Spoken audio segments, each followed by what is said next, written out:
high, and currently in the Berea area, 68 degrees and mostly sunny. I'm Jake Hansen, and Orchard, a real estate company based in New York City, analyzed 100 U.S. cities to determine the best places to retire. And one usually thinks of only climate as like the only thing that matters in retirement, or the only thing that people talk about. But Orchard looked at stuff like housing prices, rent, senior population numbers, healthcare, and then climate. And kind of surprised by the top 15. There's only one city who you'd expect to be on here, and that's St. Petersburg, Florida at number 5. Other than that, Toledo is number 1, Pittsburgh 2, Buffalo 3, and Cleveland 4. Who would have ever thought the Rust Belt would finish 1, 2, 3, and 4. But then other really random ones on here. Lubbock, Texas, number 7. Lincoln, Nebraska, number 10.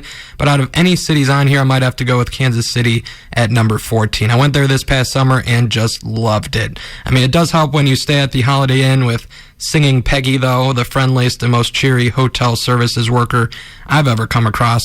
I mean, I'm eating my continental breakfast, and she comes over to the table and just starts singing. And she put me in such a good mood, I actually scanned her QR code and tipped her $5. And yeah, you heard that right. Scanned her QR code, tipped her $5. But check out the downtown Holiday Inn with Singing Peggy if you find yourself out there in Kansas City. You'll find yourself tipping $5 too. Coming up next, we have Beck and Phoenix with Odyssey. You're listening to Jake Hansen on a Friday night, 88.3 WBWC.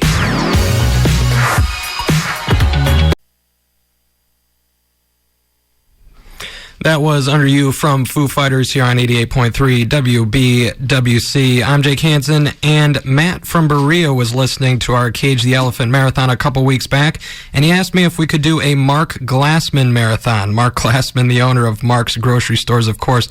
But I guess there is a playlist on YouTube of the music they play in Mark's stores. All 298 of them. So Matt wants us to do a Mark's Music Marathon using that playlist. The next song I'm playing is actually from that playlist, but we would need Mark Glassman to sponsor a marathon if we did that. And I don't think he's going to do that. So Matt, you'll have to keep on dreaming.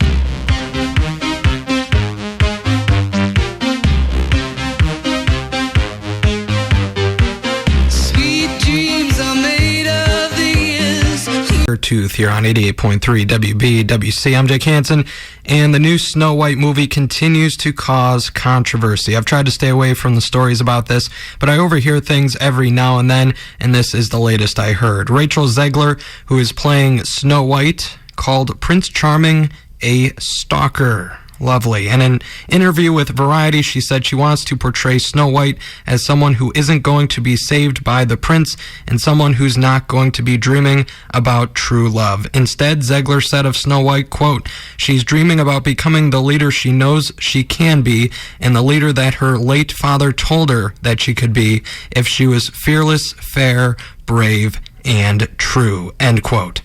I didn't know you can't dream of true love and be fearless, fair, brave, and true all at the same time.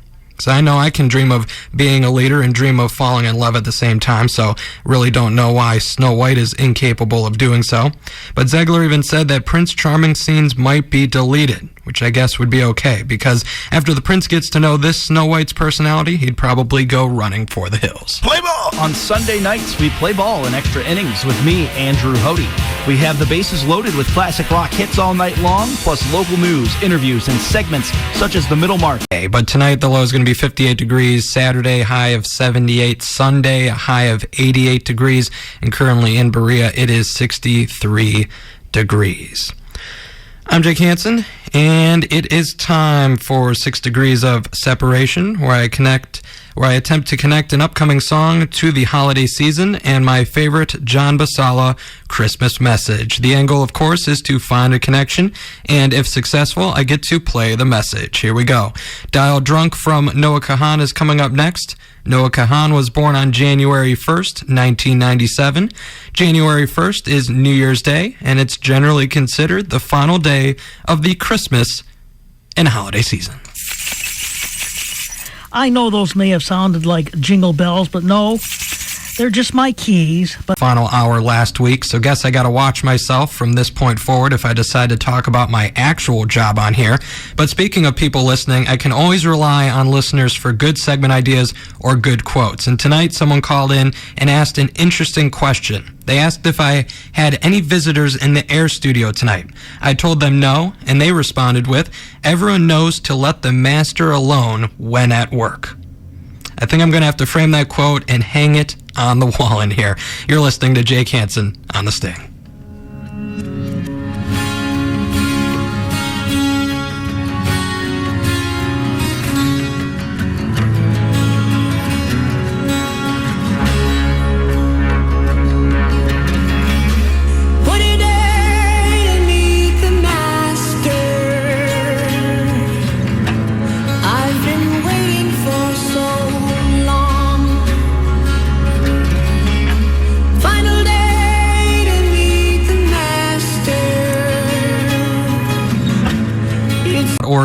.org/programs. The Avon Library is located at 37485 Harvest Drive.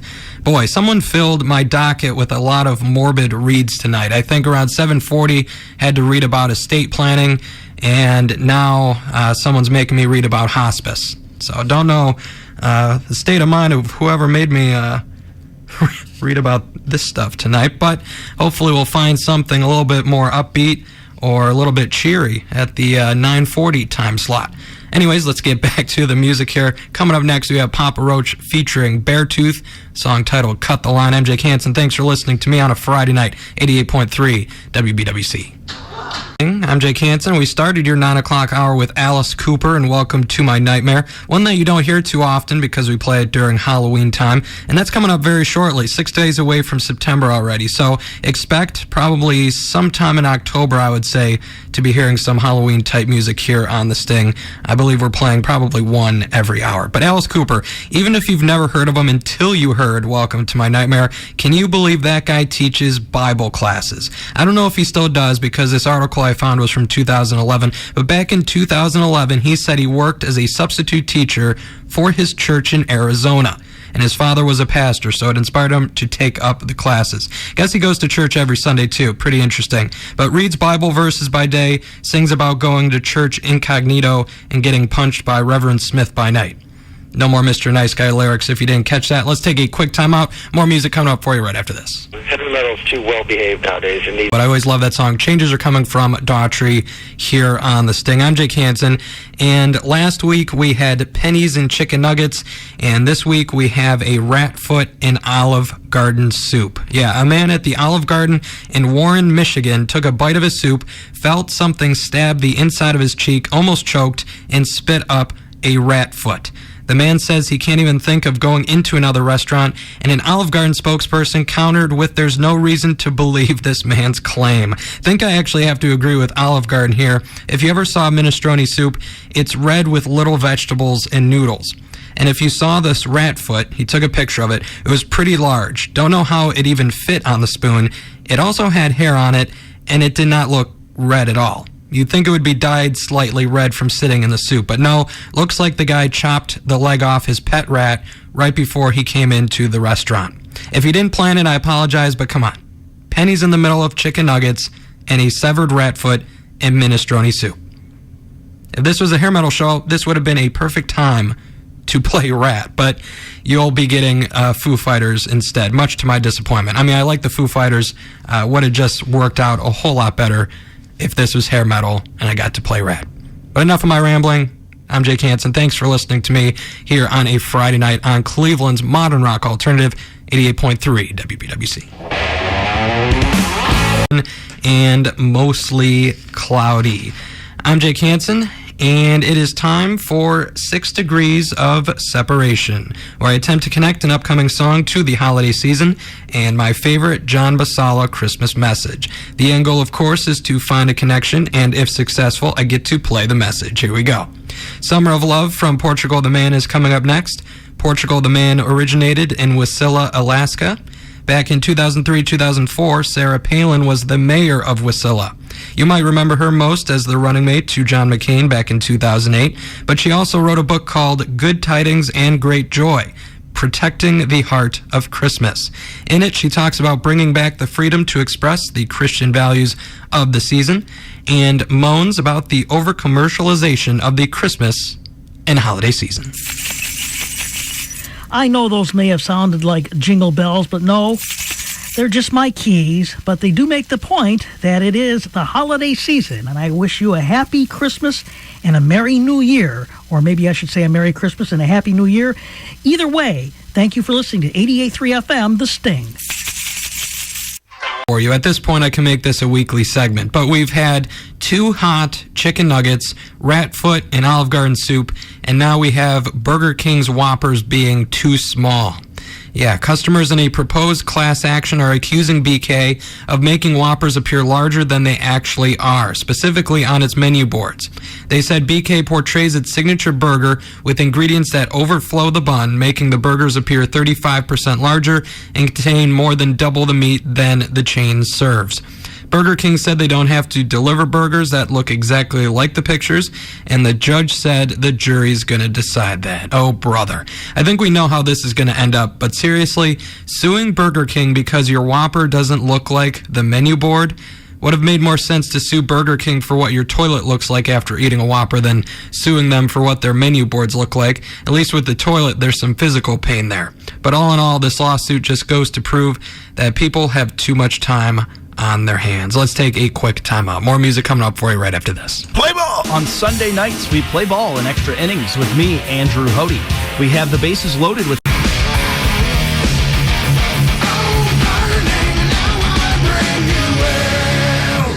That was Disturbed with Hell here on 88.3 WBWC. I'm Jake Hansen. And so I guess the Social Security Administration releases data surrounding baby names every year. And HuffPost wrote an article a couple days ago highlighting the most unusual baby names in 2022. Girls' side is actually not too bad, but it's really bad with the boys. Some examples include Utah, Daytona, Clever, Cosmos, Fender, Rooster, Chaos, Awesome, and Texas. Imagine your daughter bringing home a boyfriend named Texas or Rooster. And do you ever think about whether or not people fit their name? Like, I think I'm a Jake. It makes sense. It vibes with who I am. And most of my friends and family, their names vibe with them too. But can you imagine what Rooster is going to be like, though? Awesome?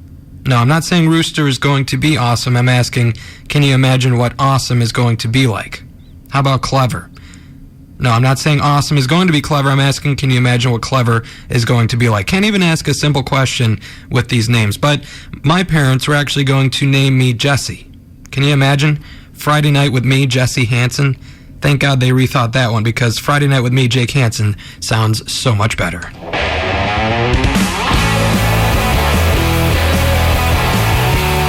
A lot of sun. Currently in Berea, it is 68 degrees and clear skies.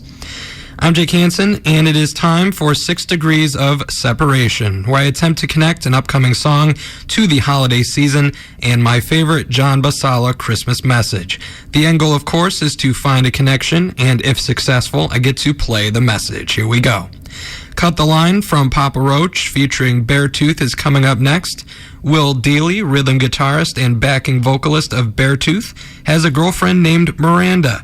Miranda works with me at my 9-to-5 day job outside of these WBWC walls. And me, Jake Hansen, well, I was born on Christmas Day. I know those may have sounded like jingle bells, but no, they're just my keys. But they do make the point that it is the holiday season, and I wish you a happy Christmas and a Merry New Year. Or maybe I should say a Merry Christmas and a Happy New Year. Either way, thank you for listening to 88.3 FM, The Sting.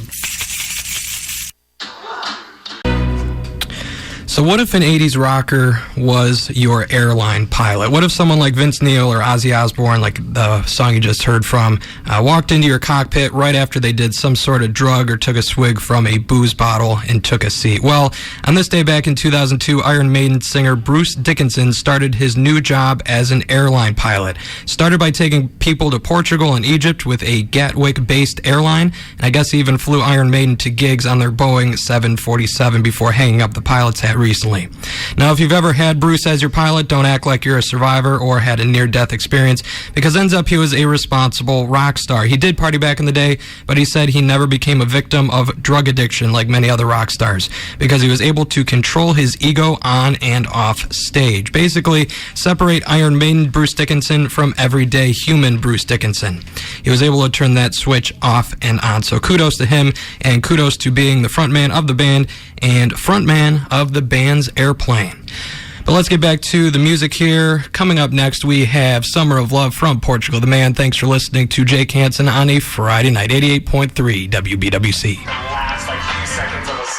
Take it over to Michael with a PSA about scams. Hi, I'm Michael Halligan. I'm here to talk to you about scams. Protect yourself and your money from scams. Beware of bogus telephone calls. Check your email addresses to make sure they are coming from legitimate sources. To stay up to date on current scams, visit the Ohio Attorney General's website at www.ohioattorneygeneral.gov. All right, thank you, Michael. Let's get back to the music here. Coming up next, we have Your Side of Town from The Killers. Thanks for listening to Jake Hansen on a Friday night, 88.3 WBWC.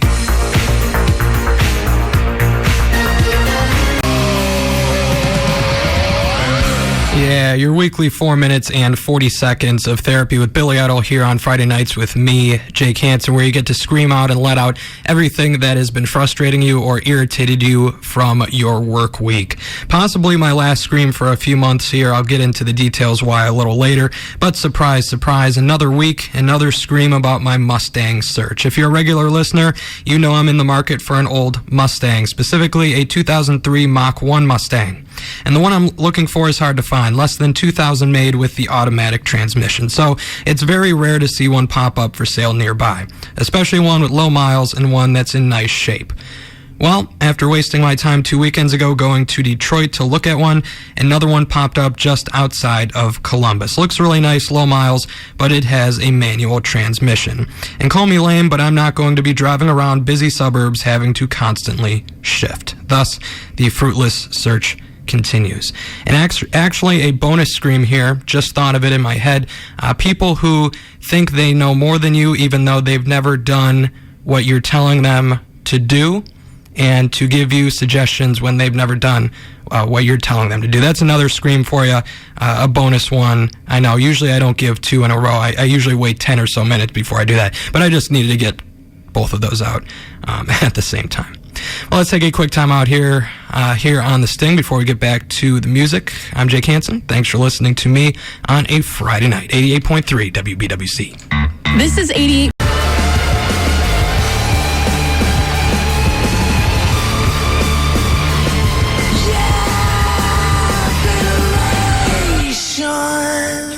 So if you're a big fan of our summer marathon series and you're sad it's over, don't you worry. It'll be back in a very short 270 days or so. This band I have coming up next hasn't been a part of the marathon series in a long, long time, but we did feature them at one point. Can't remember the year, but the band in question is Rush, the Canadian trio of Geddy Lee, Alex Lifeson, and Neil Peart. Neil Peart, one of my favorite artists of all time. Amazing lyricist, great writer, and just an overall good human being. I still remember how his book, Ghost Rider, helped me get through a tough time in my life. It detailed how he lost his wife and daughter months apart and went on a lengthy motorcycle journey to heal his soul. But why am I droning on about Peart? Well, this upcoming Tuesday would have been his 71st birthday. Left the earth way too soon back in 2020. But as long as we have his books, music, and songs like this, he will never be forgotten. A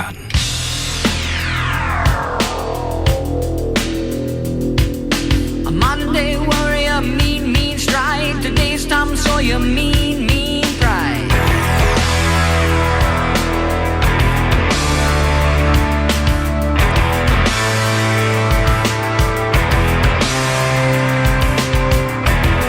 Though his mind is not for rent, don't put him down as arrogant.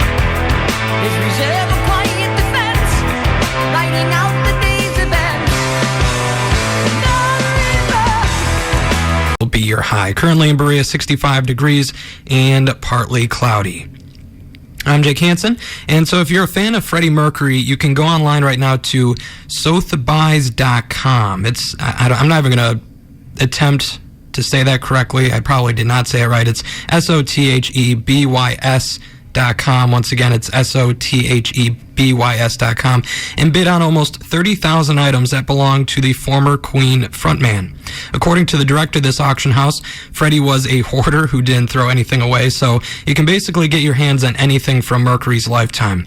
Everything from a jukebox to his baby grand piano to Polaroids and photographs to cat-themed items, even his mustache comb.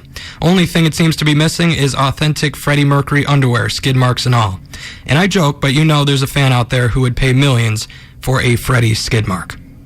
Let's get back to the music before things get even more gross here. If you're still listening after that joke, we got some Queen coming up. Thanks for spending your Friday night with me, Jake Hansen, 88.3 WBWC.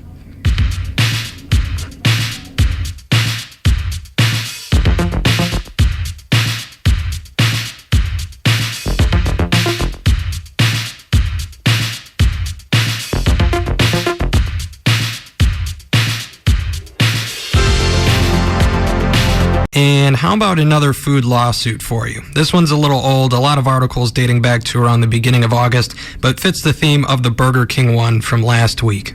A New York City resident is suing the Bell for unfair and misleading advertising, saying that the company overstates how much beef and or ingredients are in its menu items. Also goes on to say that with inflation and the price of meat, their practices are financially damaging to consumers. Listen, first off, I love how this lawsuit has one person, whereas the Burger King one had multiple, because I think it's safe to say that the person suing Taco Bell must have been the only sober customer Taco Bell has ever had. Because to expect a 5-star restaurant experience from a teenager in a drive-thru window at 2 a.m. is just absurd. People don't go to Taco Bell for a 5-star experience. They go there when they want something tasty at 2 a.m.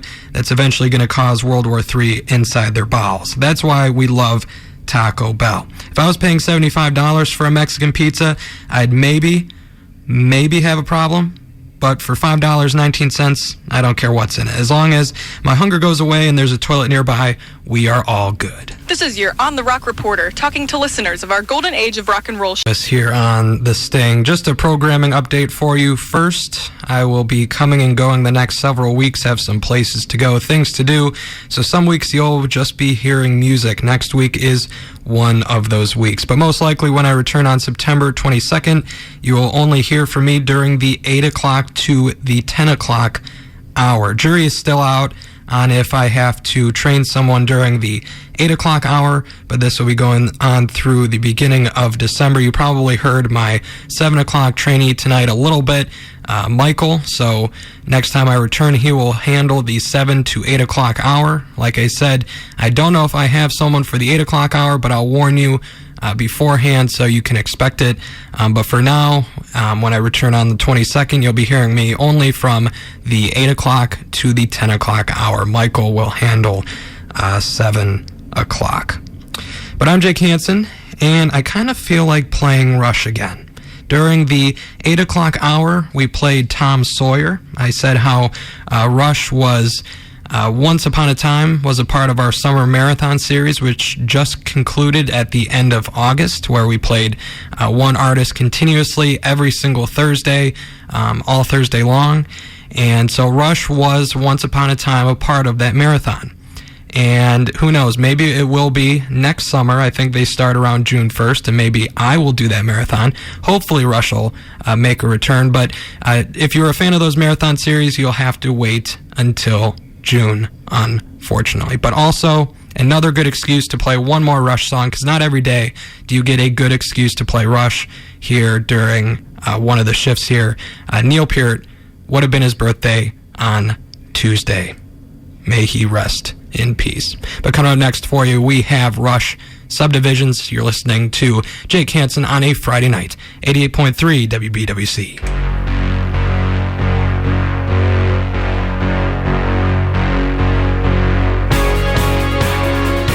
Degrees and partly cloudy. I'm Jake Hansen, and it is time for 6 Degrees of Separation, where I attempt to connect an upcoming song to the holiday season and my favorite John Basala Christmas message. The end goal, of course, is to find a connection, and if successful, I get to play the message. Here we go. Fall Out Boy's We Didn't Start the Fire is coming up next. This song is a cover of Billy Joel's We Didn't Start the Fire. Billy Joel was raised in a section of Levitt homes located in Oyster Bay, New York. Levitt homes were made by a famous real estate development company called Levitt & Sons. Levitt & Sons went public in 1960 on the New York Stock Exchange.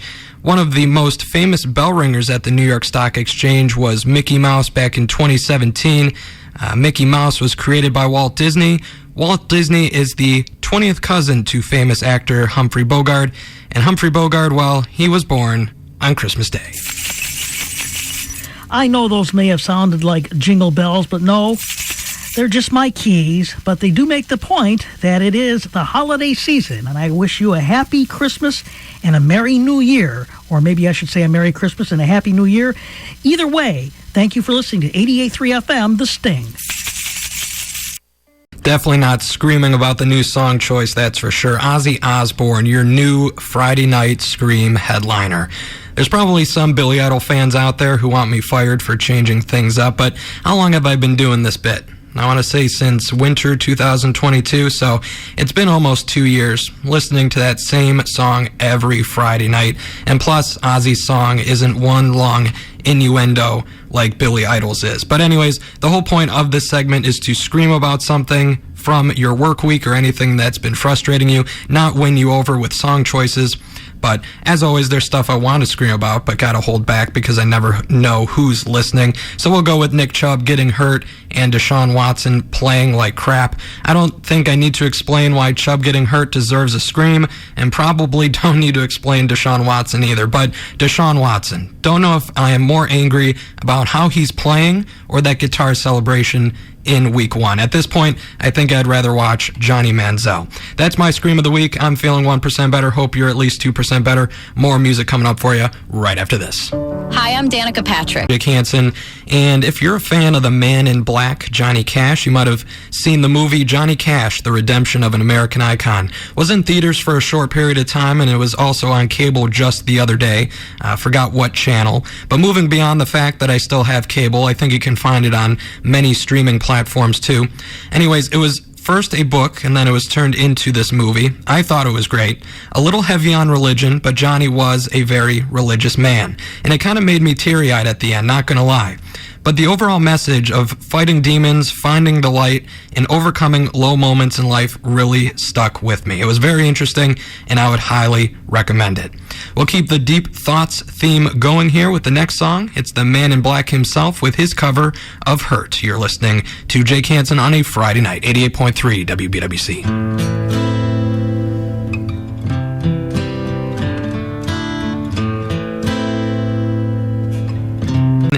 And what do you do for a living? Do you enter burning buildings? Do you teach our youth? Do you build bridges and roads? No matter what you do, I'm sure it's not worth as much as happy birthday. I bring this up because on this day in 2015, a judge lifted the copyright and opened Happy Birthday up to the public. Before that, back in 1988, Warner/Chappell Music Incorporated bought the rights to the song for $15 million. That's right. Happy birthday to you, happy birthday to you, happy birthday to blank, happy birthday to you is worth $15 million. You know, a lot of people complain about how much they get paid and compare themselves to others. Like, they're getting paid this amount to do this and I'm only getting this. Well, forget all those comparisons now, because you'll never feel good about yourself ever again after you just heard me say that your career is worth $14.95 million less than Happy Birthday. The original songwriters, by the way, the Hill Sisters, they were inducted into the Songwriters Hall of Fame back in 1996. Songwriters Hall of Fame for Happy Birthday. Can't make this stuff up.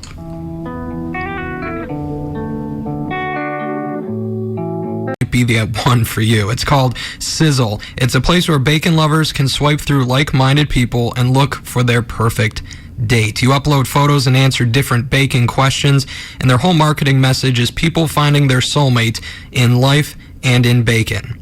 I give them a A for creativity and effort, but I just don't see this app sticking around for very long.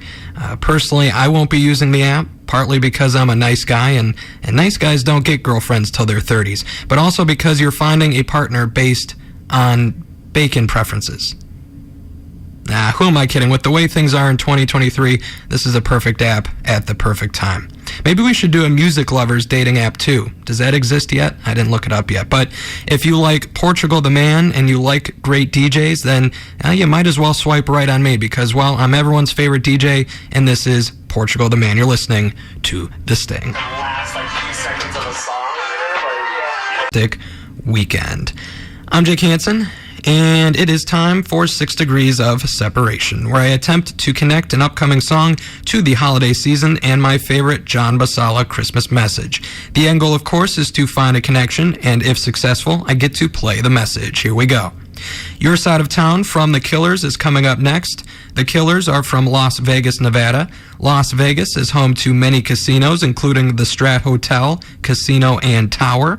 Way back in the day, a Lincoln Mercury dealership was on the property of what is now the Strat.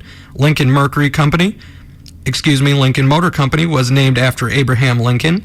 Abraham Lincoln declared Thanksgiving a national holiday in 1863, and every Thanksgiving, Macy's Santa Claus ushers in the Christmas and holiday season. I know those may have sounded like jingle bells, but no. Here on 88.3 WBWC, I'm Jake Hansen, and you're usually used to hearing me say my time is winding down on this Friday night, right around this time, but I got an exciting announcement. I'm going to be with you for an extra hour tonight from 10 to 11. Metal Commando will just be an hour tonight from 11 to 12, but you'll get me for an extra hour. And I should say that it's not going to be the usual music I spin. I reached into our archives, and I'm going to play some of my favorite hits from back in the day. So if you love me, and I know you do, stick around from 10 to 11. You're going to hear from what I think are some great hits and great artists from back in the day. But first, we still got a couple modern rock alternative songs to play for you. And coming up next, we have Stained, Lowest in Me. Thanks for spending your Friday night with me, Jake Hansen, 88.3 WBWC. Now broadcasting on the radio. A bonus hour with me, Jake Hansen. Can you believe it? Actually, if you think about it, it's not a bonus hour since you only heard from me between 8 and 10 o'clock, but you've never heard me cross genres before. And during the 10 o'clock hour, I'm going to be playing some of my favorite metal hits from back in the day. Will this spin off into its own show in the near future? Probably not. But anytime I get an opportunity to play some of my favorite hits, I'm going to take advantage of it. Let's start by Barking at the Moon. For 10 o'clock hour with the Prince of Darkness and Bark at the Moon. Ozzy was going to be the headliner at the upcoming Power Trip Festival October 6th through the 8th in California, but unfortunately, as I'm sure a lot of you have probably heard, he retired from touring in February. He actually said on his family podcast appearance this past Monday that he was getting his final neck surgery, but he said no matter what happens, he can't do it anymore, touring that is. So guess we'll just have to enjoy the Ozman through his son's Jack's various projects and by continuing to spin the old hits. But coming up next, we got the man and band who replaced Ozzy as the Power Trip headliner. That is Rob Halford with Judas Priest.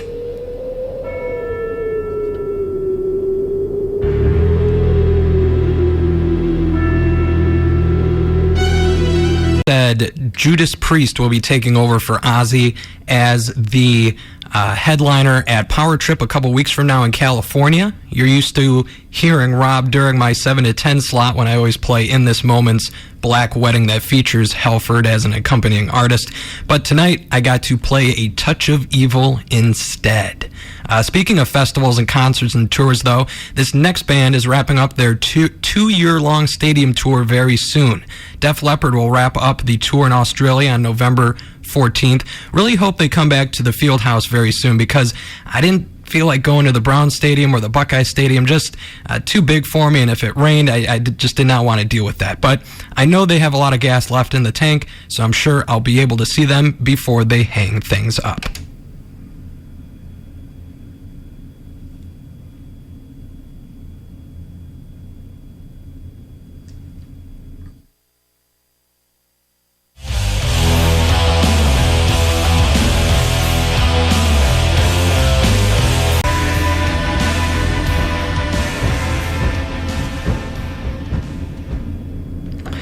Def Leppard with Desert Song here on The Sting. Not a cut you usually hear on the other radio stations. It's off their retroactive album in 1993. But like I said, I reached deep within the Sting vault to bring you some great rock and metal hits. Speaking of metal, though, I know Metal Command fans are probably not used to hearing everyone else's favorite Sting DJ during the 10 o'clock hour. Just hope they didn't turn me off already. Is anyone out there listening to me?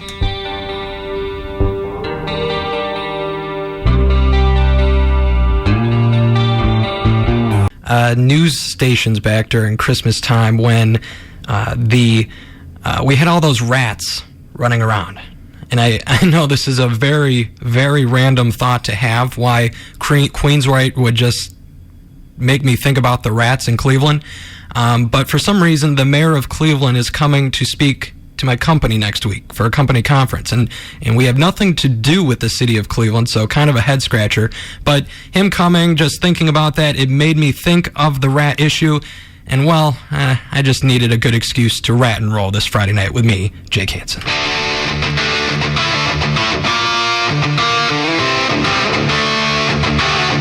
With Lay It Down here on The Sting. I know it was a very bad transition from Queensryche to Rat, I will admit, but like I said, it was a good excuse to rat and roll. But speaking of transitions, I remember a couple weeks ago, I was talking about being hot for teacher during my normal 7 to 10 time slot, and I wished I was able to play Van Halen's Hot for Teacher right after that. Well, now I can. Since it's no longer between the hours of 7 and 10, I can play some David Lee Roth for you. But an important question before I do. David Lee Roth or Sammy Hagar? I like Van Halen during David's time, but I did like Sammy better. And I know there's fans who are very split on this matter, so I figured I would do a double dose of Van Halen, satisfy everyone. So first we got Hot for Teacher, and then we got one from Sammy's era.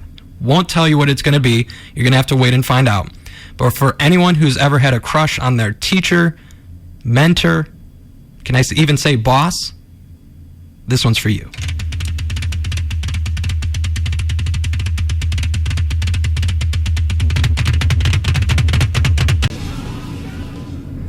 So, Pound Cake from Sammy Hagar's era of Van Halen, that was. And I was talking about Def Leppard coming back to the Fieldhouse very soon, but when's Sammy Hagar coming back to Cleveland? Just in general. I feel like it's been a while, and his website only lists a few upcoming shows. And I think the last time he came to Cleveland, now that I think of it, he was at Blossom, and I just despise Blossom. And before that, I think it was the Northfield Roxino, and I was too young to attend that show since, of course, the casino is 21 and over. But I'm almost 24 now, so Sammy, please come back, preferably to any venue other than Blossom. But as I'm sure you know, a lot of people coming and going in that band over the years, and of course now that Eddie Van Halen has passed away, the band is no longer active.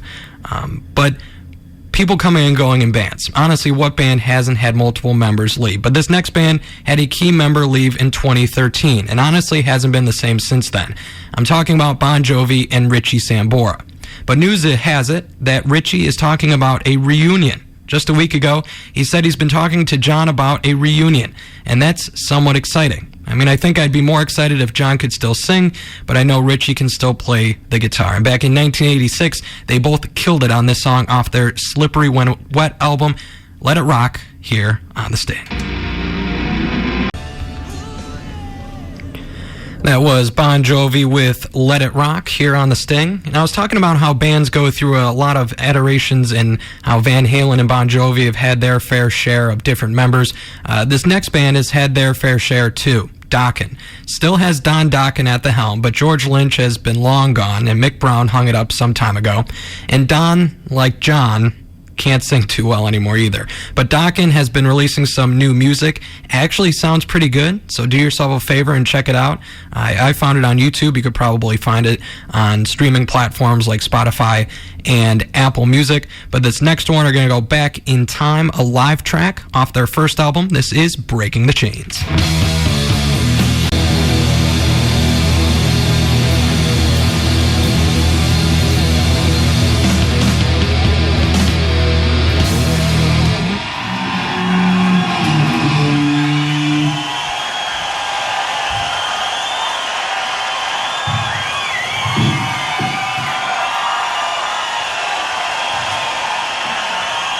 You guys kick ass! That was Dokken with Breaking the Chains live version. It still said like a minute on there. I didn't know how long Don Dokken was going to drag things out there, so I figured I would just start talking instead because you heard the great song. I honestly don't need to hear Don Dokken just drone on for about 1.5 more minutes. But hope you all enjoyed your bonus hour with me, Jake Hansen, on this Friday night. Spinning my favorite hits from back in the day right after my usual 7 to 10 shift. I won't be back next week. Got another Friday off, but I'll be back on October 6th. And I can sense all of you wondering whether I'm going to do another bonus hour that day. We'll have to wait and see. Don't know yet. But I'm out. Metal Command is in. But first, here's Whitesnake, Crying in the Rain, 88.3 WBWC. More than I do tonight. Got lots of stuff, lots of it, but I have to hold back a little bit at the risk of who's listening. That's right, mysterious Jake Hansen as usual. But some stuff dating back to last week that I won't talk about. Had a really great weekend, though, in Detroit with my cousins. More on that later. But the week after, this week, has been like the week from hell. Annoying clients and my least favorite thing in this whole world, liars. And what's worse than just a liar? It's a liar who lies and you can't call them on it. Just based on the nature of the situation, you can't say anything. So you're left to stew in anger and they're left to wonder why you're mad. That's my Scream of the Week. I'm feeling 1% better. Hope you got to scream and are feeling 2% better. We are just getting started on this Friday night. I usually have a fire under my butt, but tonight I think we're already at inferno status. Stick around to see if it simmers down or continues to heat up. Jake Hansen, Friday night, 88.3 WBWC. Jill, why don't you... 0.3 WBWC. I'm Jake Hansen, and back on September 8th, right around this time of night, we celebrated the life of a great rock star who left this earth way too soon, Neil Peart, former drummer of Rush, of course. He passed away in 2020 due to cancer, and his birthday would have been September 12th. Well, a few weeks later, we're going to honor another music legend that left us way too soon. Eddie Van Halen passed away to cancer on this day 3 years ago, October 6th, 2020. Eddie was the lead guitarist and founding member of one of the greatest bands of all time, Van Halen. And speaking of greatest bands of all time, you can really make the case that Eddie was one of the best guitarists of all time. And there's so many songs by Van Halen that I could play in honor of Eddie. This next one is definitely not my first choice, but it's a Kinks cover, and since we play the Kinks here on The Sting, I thought it would be fitting. So here's Eddie and the rest of the Van Halen crew with You Really Got Me here on Cleveland's Modern Rock Alternative, 88.3 WBWC.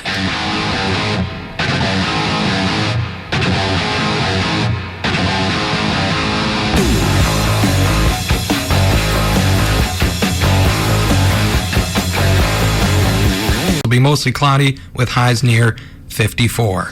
I'm Jake Hansen, and I just realized that next Friday is Friday the 13th, and you're already experiencing some bad luck because I will not be here that day either. I know. I haven't been here back-to-back weeks since the beginning of September, but got to keep my brain fresh for all of you. All work and no play makes Jake Hansen a really bad radio host. But at some point, I will be here for 2 weeks in a row again. Enough about that, though. This is about Friday the 13th. Kind of glad I won't be here next Friday. The signal would probably go out. I'd probably get 5 million visitors and God knows what else. But if you're a superstitious person and you need some advice on how to protect yourself next Friday, the Farmer's Almanac has got you covered. They listed 13 things you can do. I'm not going to read all of them, just the most ridiculous ones, because that's what I do. But the Farmer's Almanac says, pick up a penny, pencil, pin, or piece of coal in the street. Don't know if you're going to find coal in the middle of Berea, Ohio. Maybe in Appalachia, though. I'm sure the coal miners have me on their tune-in app. Also, sleep on unironed sheets.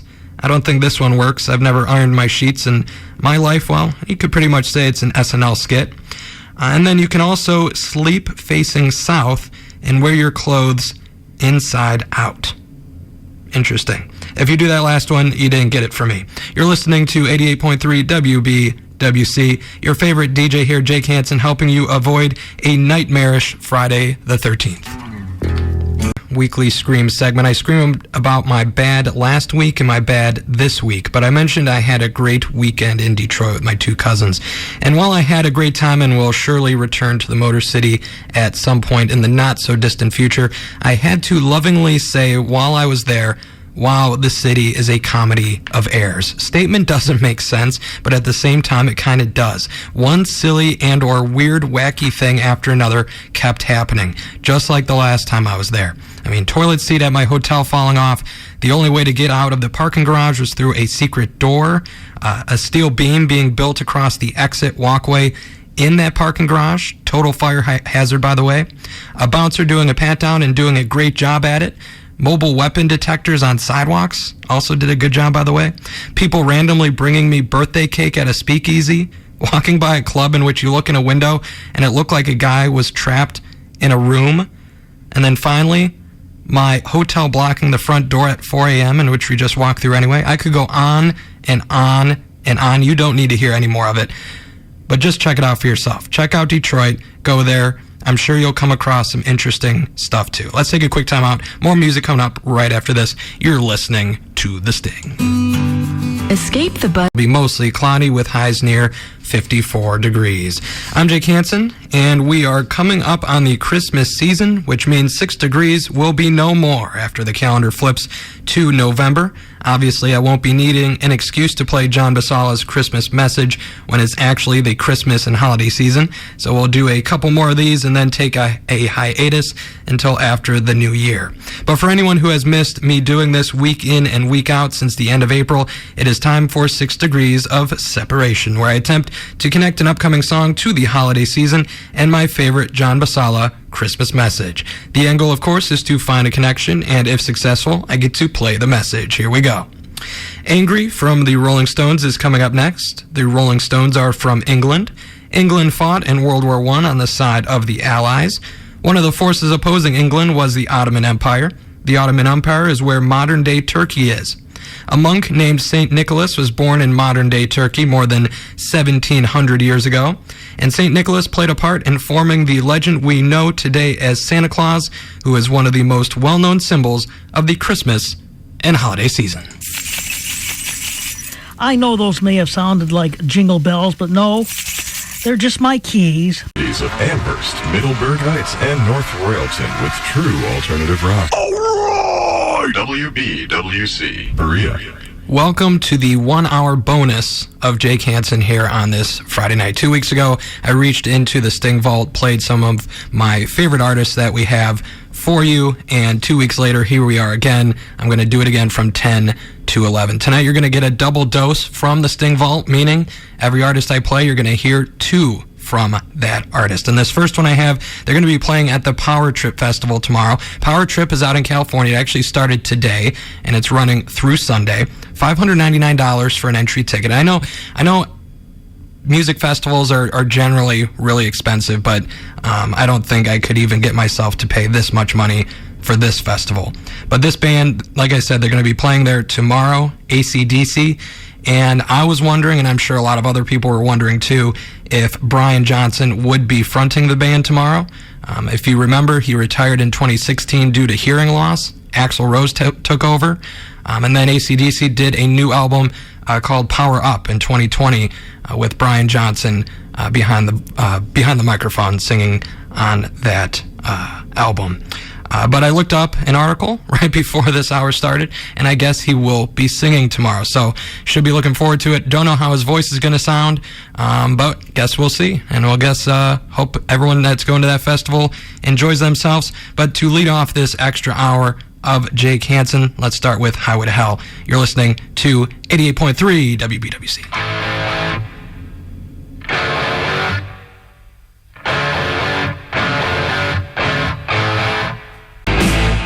I must have hell on the brain or something. That was a hell-themed 10 first minutes of extra Jake Hansen here on this Friday night. Started your 10 o'clock hour with Highway to Hell from AC/DC, of course. And then since this is the double dose hour, you just heard Hell's Bells from AC/DC. We got great more music coming up for you next. Let's take a quick time out. I think we got the Scorps coming up right after this. Celebrating FamilyFire.org. Brought to you by Brady and the Ad Council. We are back here on the Double Dose bonus hour of Jake Hansen here on this Friday night, 88.3 WBWC. And coming up next for you, we got Alien Nation from the Scorps.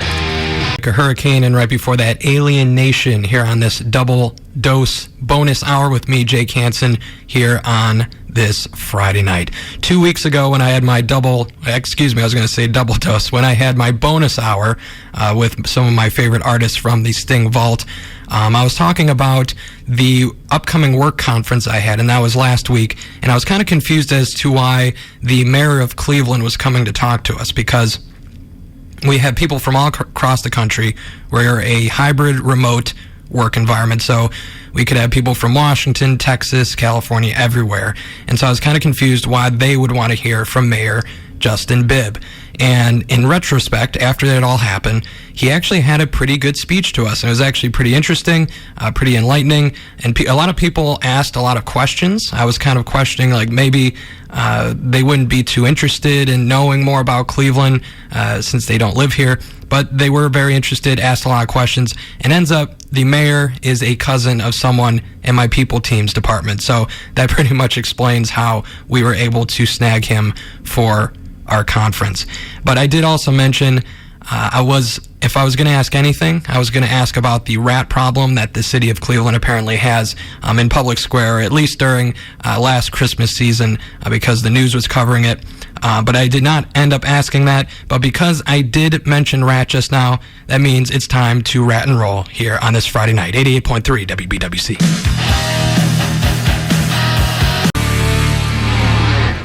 Shame, shame, shame. Got that right.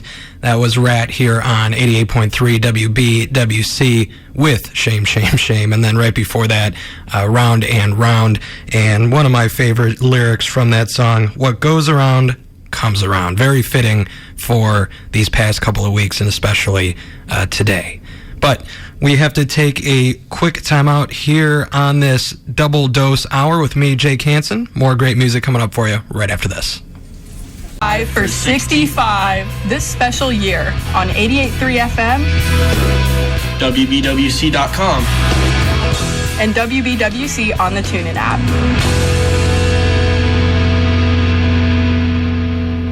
Just in case you didn't know, after hearing that last promo, this is 88.3 WBWC The Sting. Coming up next, we are going to kind of scale back our headbanging a little bit, scale back the devil horns, and go with Boston. This is More Than a Feeling. Thanks for spending an extra hour with me, a double dose hour here on this Friday night. Me, Jake Hansen, 88.3 WBWC.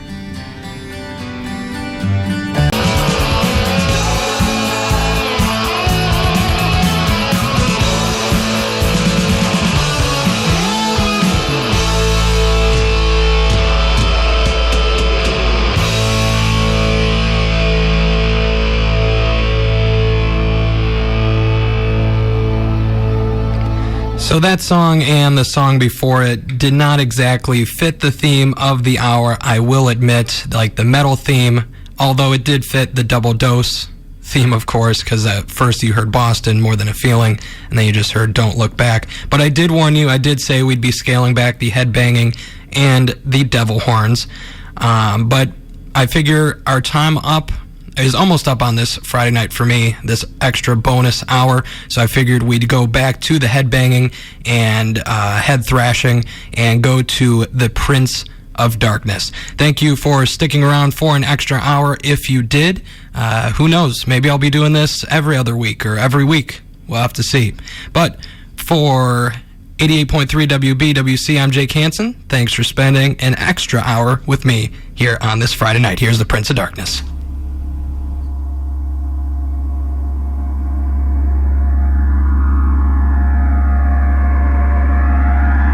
Scream segment here on Friday nights with Ozzy Osbourne and me, Jake Hansen, where you can just scream out and let out everything that has been frustrating you or made you angry from the work week. This week's Scream is going to be about those people who suggest you do things together, and then when you try to make things happen, they either tell you they're too busy, or in the case of this past Monday, they completely ignore you. Don't you just love that?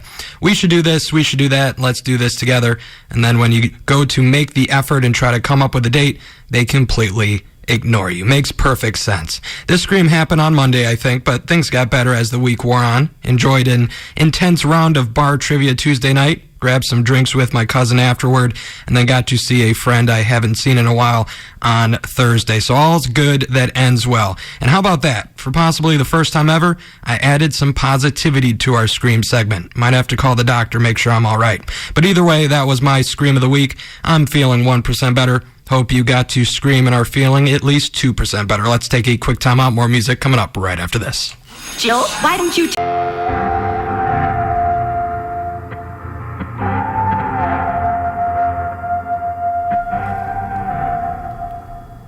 Highlands from Middle Kids here on 88.3 WBWC. I'm Jake Hansen.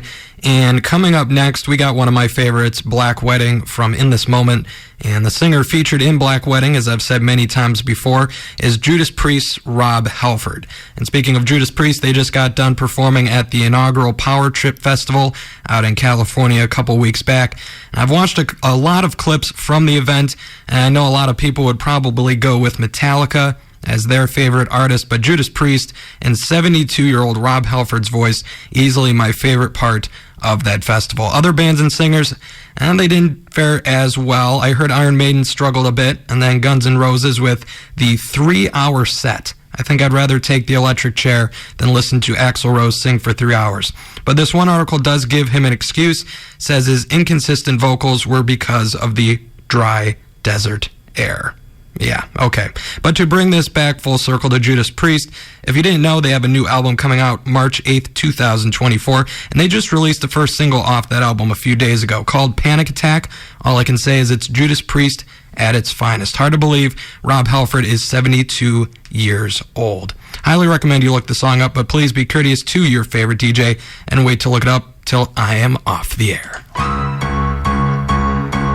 And this next song is definitely not about the woman I witnessed at the bar Tuesday night. Absolutely nothing seductive and enchanting about her. And no, I'm not making fun of someone's looks live on the airwaves. Put those phones down. But this lady went up to the guy next to me and said his haircut was ugly. I am not lying. She literally said, quote, "I was staring at you all night because I couldn't believe how bad they messed you up." And then she drops the line, "I'm a barber, let me get you my card." So, unless you're into girls insulting you, like I said, nothing seductive or alluring about that one. Unless she's just really bad at flirting. Maybe she thought she could work some magic once he's in her barber chair. But overall, just a weird encounter. And I'm thankful she didn't say it to me, because if she did, well, she would have been one sorry woman.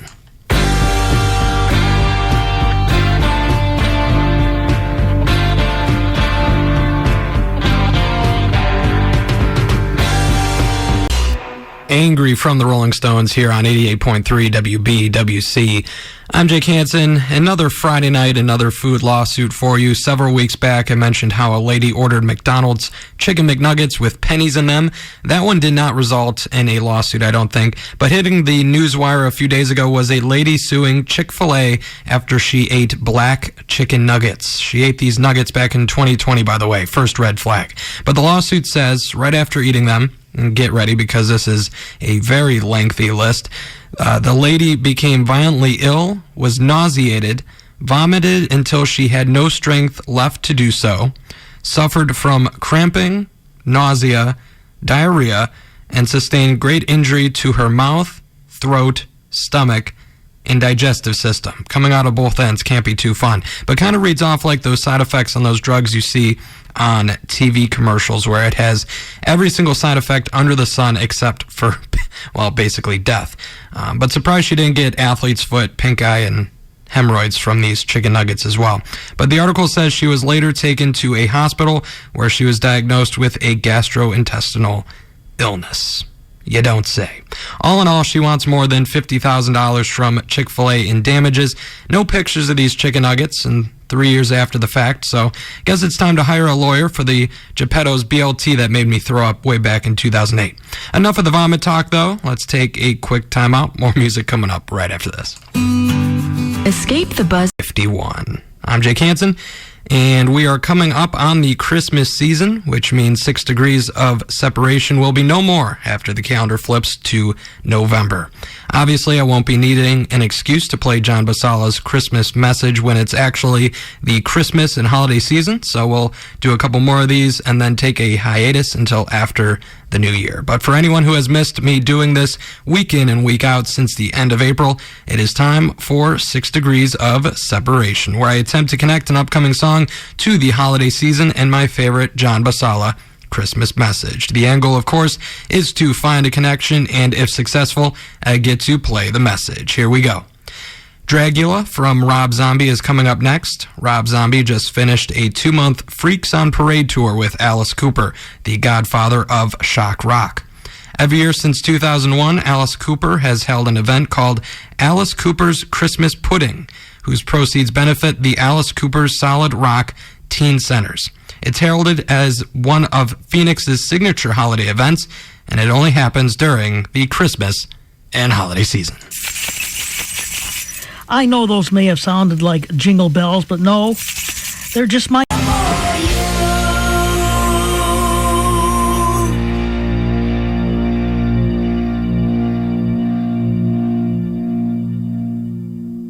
You just heard from Jet, John, and the Blackhearts with If You're Blue. Ahead of that, you heard Food Fighters with Under You. You know what can go under you and make you blue? Mold. You know how to prevent mold? Putting your food in the refrigerator. Make sure that you leave your leftovers as safe as they are delicious by putting the leftovers in shallow containers and get them into the refrigerator and get them in the fridge as soon as possible. Spoiled leftovers can make you very sick, or worse, 1 in 6 Americans will get sick from food poisoning this year. Check your steps at foodsafety.gov, brought to you by the USDA, HHS, and the Ad Council. Once again, steps to food safety is foodsafety.gov. I guess you could say that avoiding this food poisoning is like avoiding an obstacle. I guess you could say a landmine. Sum 41 with landmines coming up. When you're running in the forest, you want to listen to a song that bops. So I'm not sure if this would compete with running in the 90s, but when running away, you got to make sure you don't step on any landmines. Because the last thing you want to do is step on something and then fall down. Heck, even fall out. Like, don't fall over, boy. Next up, Fall Out Boy. We didn't start the fire.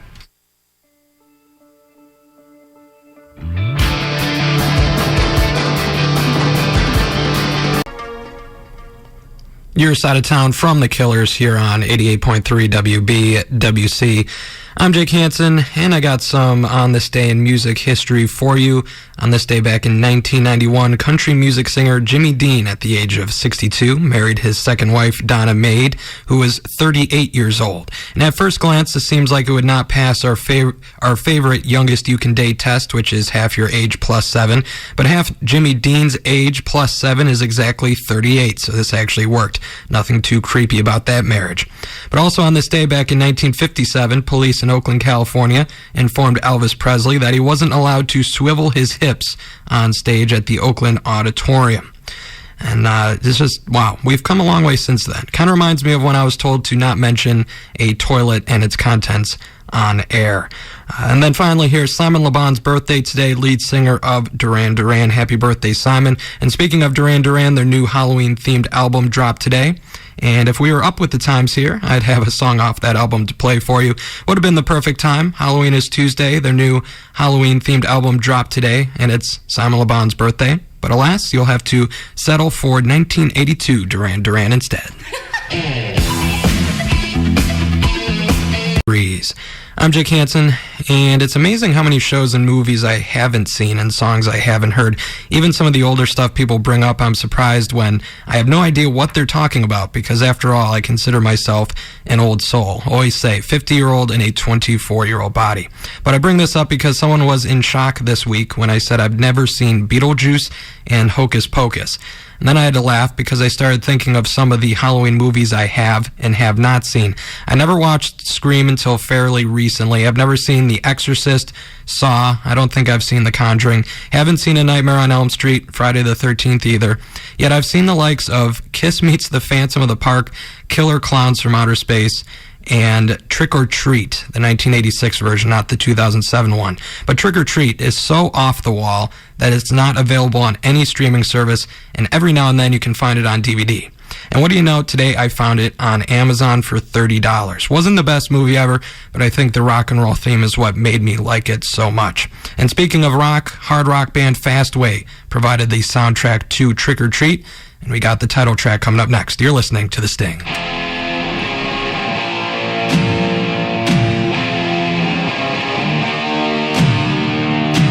On 88.3 WBWC, I'm Jake Hansen, and another Friday night, another slew of events that are competing with my airtime. We got the Cavs home opener downtown tonight. We also got Game 1 of the World Series going on. Friday night football, trying to think of the other recent Friday night happenings. Cinco de Mayo, St. Patrick's Day, Guardians home opener. But yeah, Friday is the beginning of the weekend. Things will always be happening on Fridays. But the theme is going to continue next week as well. The 2023 Music Hall of Fame induction ceremony is going on in New York City. Music Hall of Fame, my name for the Rock and Roll Hall of Fame, of course. But the inductees this year in the performer category: Kate Bush, Sheryl Crow, Missy Elliott, George Michael, Willie Nelson, Rage Against the Machine, and The Spinners. And for the first time ever, ceremony will be broadcast live on Disney+. I won't be watching, so you can tell me how it goes, but Rock and Roll Hall of Fame 2023 induction next Friday, 7:30 p.m. Let's take a quick timeout. More music coming up for you right after this. Escape the buzz of the city and take a trip to the... And there's a big one on tonight.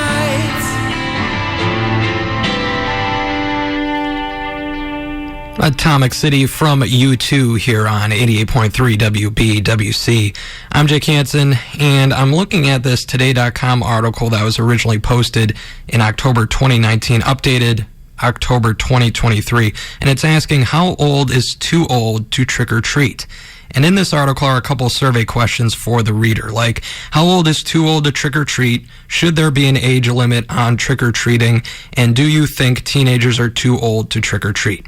The majority said teenagers are not too old to trick or treat. You're never too old to trick or treat. And there should be no age limit on trick or treating. And personally, I don't care. If you're 50 years old and want to walk up to my door with a pillow sack, be my guest. But it's funny because these are probably the same people who'd shame you for living with your parents, not being married yet, stuff like that. But 30 years old, walking up to a stranger's house for a Kit Kat, totally normal. Nothing wrong with that. Jake Hansen, overgeneralizing as usual here on Friday night. If you ever dressed up as Freddy Krueger for Halloween, you might recognize this next one with the theme song of A Nightmare on Elm Street 3. We got Dockin' here on 88.3 WBWC.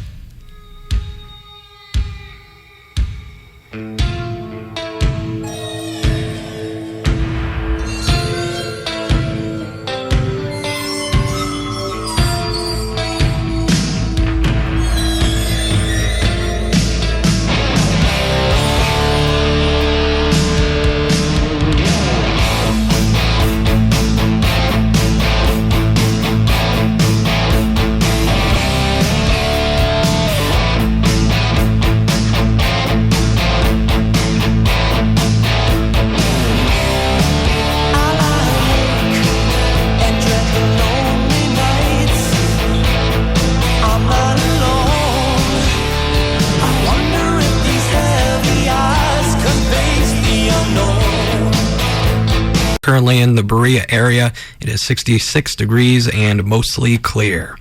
I'm Jake Hansen, and we are coming up on the Christmas season, which means 6 degrees will be no more after the calendar flips to November. Obviously, I won't be needing an excuse to play John Basala's Christmas message when it's actually the Christmas and holiday season, so tonight is the final 6 degrees of 2023. But for anyone who has missed me doing this week in and week out since the end of April, it is time for 6 Degrees of Separation, where I attempt to connect an upcoming song to the Christmas and holiday season and my favorite John Basala Christmas message. The end goal, of course, is to find a connection, and if successful, I get to play the message. Here we go. One Hit to the Body from the Rolling Stones is coming up next. The drummer on One Hit to the Body is the late, great Charlie Watts. Charlie Watts passed away in 2021 and received a tribute on John Basala's Artist Tribute Show back in 2021.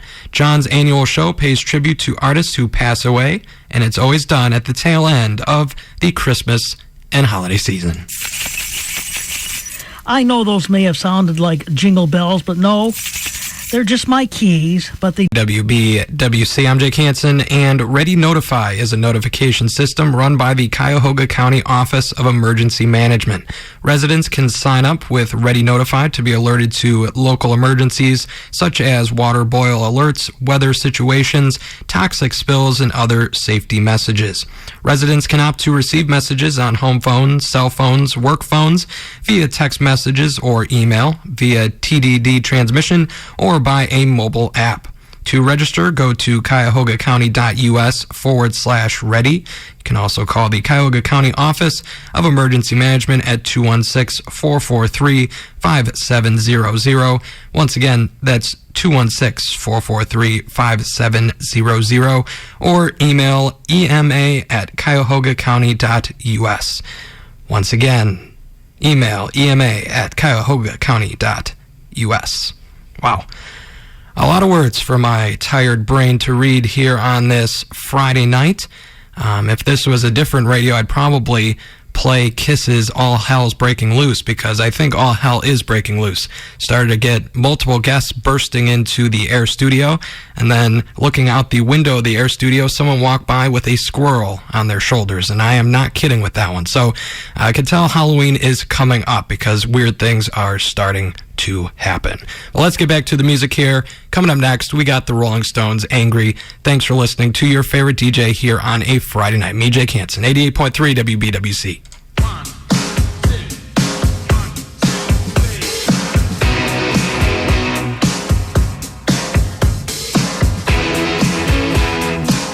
Diamonds, and on this day back in 1964, the Stones were performing right here in Cleveland, Ohio, and a 17-year-old fan fell from the balcony.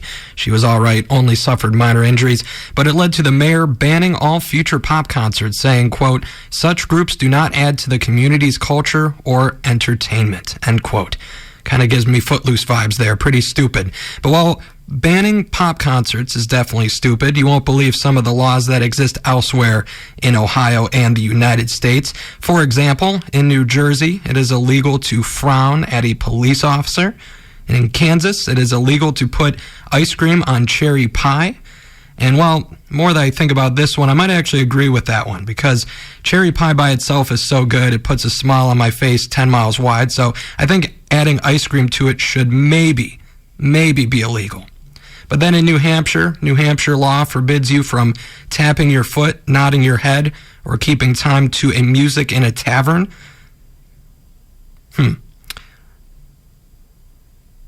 I guess if you're in a New Hampshire tavern, restaurant, or cafe right now listening to me on the TuneIn app, you might want to put your volume down for the next 4 minutes and 7 seconds, because you end up breaking the law with this next one. Here's Fozzy. You're listening to The Sting.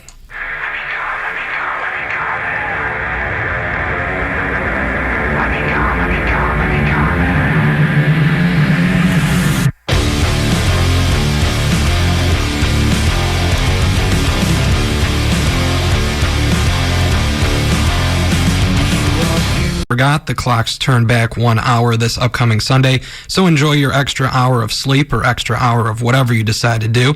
If you're not normal and decide to actively seek out something special to do instead of merely sleeping in, the internet's got some ideas for you. And some of those ideas include go out and pick some apples or buy some corn, catch up on a TV show, do some chores, tailgate, bake a cake, do a load of laundry, which that one says all over the world there are pockets of people that consider unattended and dirty clothes to be a sign of bad things to come. It even goes to the lengths of saying how some people think a family member will die if you do laundry on New Year's Day. Well, I guess if you're tired of a certain great aunt or cousin, you could just wash their shirt or something on New Year's Day. But we're getting off topic here. This is about daylight saving time, not New Year's Day.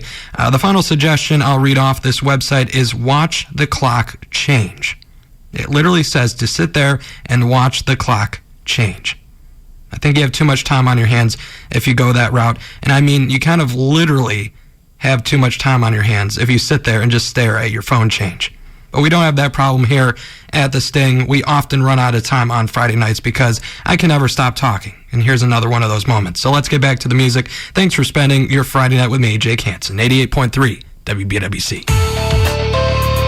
On The Sting, I'm Jake Hansen, almost 1 hour down for me here on this Friday night. And if you're getting sick of me, if you're getting bored of me, which that's hilarious in its own right, because why would you? No one gets sick or bored of me. You can always put on Disney Plus and listen to the rock music and rap music and country music that is at the Rock and Roll Hall of Fame inductions in New York City right now, if you have Disney Plus, of course, because also it makes total sense. You'd be listening to hip-hop and rap and country and rock for a Rock and Roll Hall of Fame induction. But we don't need to go there. I've gone there enough. Let's get back to the music, though. Coming up next, Half Alive with Beige. Thanks for spending your Friday night with me, Jake Hansen, 88.3 WBWC.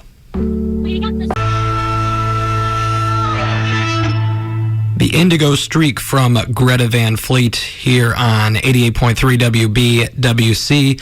I'm Jake Hansen, and it's time for one of my favorite segments this Friday night, The Youngest You Can Date Test, where I take a celebrity couple that has recently been in the news, and I test out to see if it's an acceptable relationship, if it's borderline creepy, or just plain gross.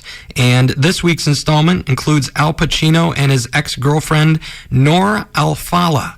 Al Pacino is 83 years old, and he actually welcomed a baby boy back in June with Al-Fala, who is, drumroll please, 29 years old.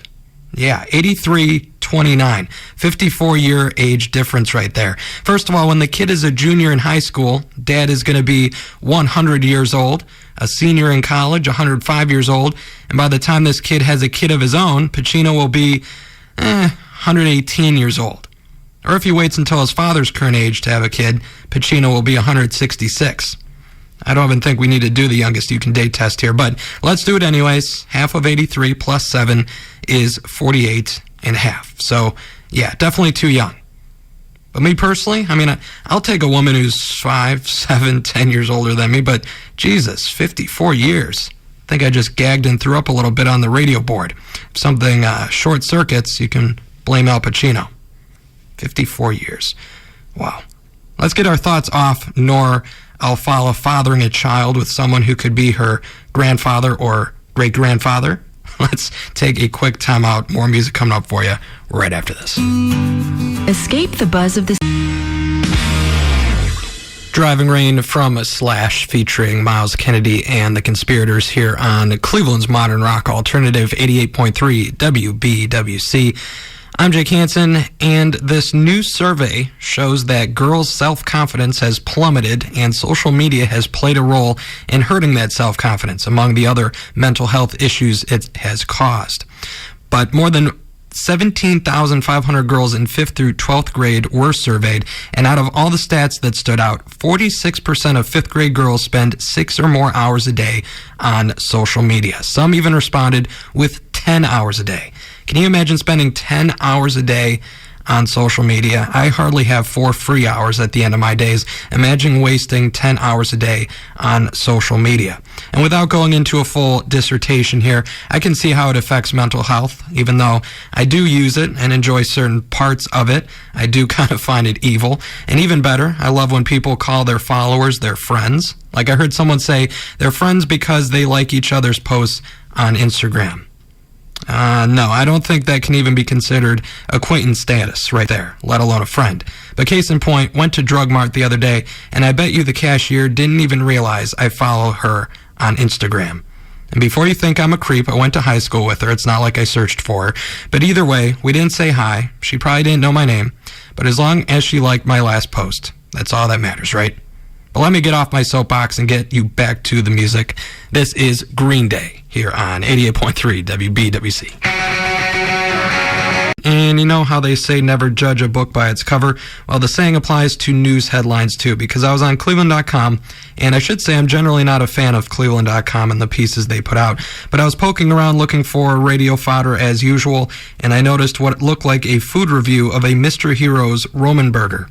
And in my head, I'm thinking that's like a food critic going to McDonald's and reviewing a Big Mac. But regardless, I still open the article, and it ends up this reporter is doing it on purpose. Each week, he writes a nostalgic article about a food or drink item that only we Clevelanders will understand.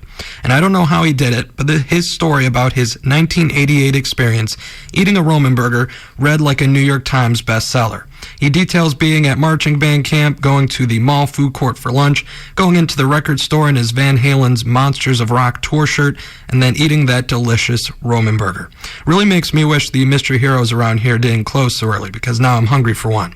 But speaking of being hungry and the year 1988, this next band I have for you was singing about a certain hunger they had back in 1988. It's time to open the Sting Vault. We got Winger here on 88.3 WBWC. I hear the ticking on the clock, counting every day I've been alone.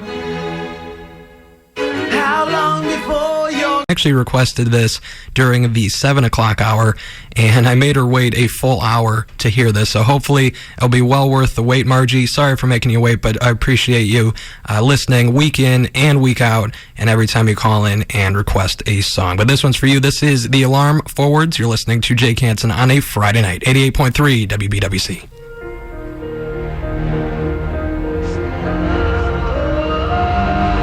Degrees. I'm Jake Hansen, and Macy's announced the details of this year's Thanksgiving Day parade around 10 days ago, and as always, it features a list of people I don't know or don't care to see.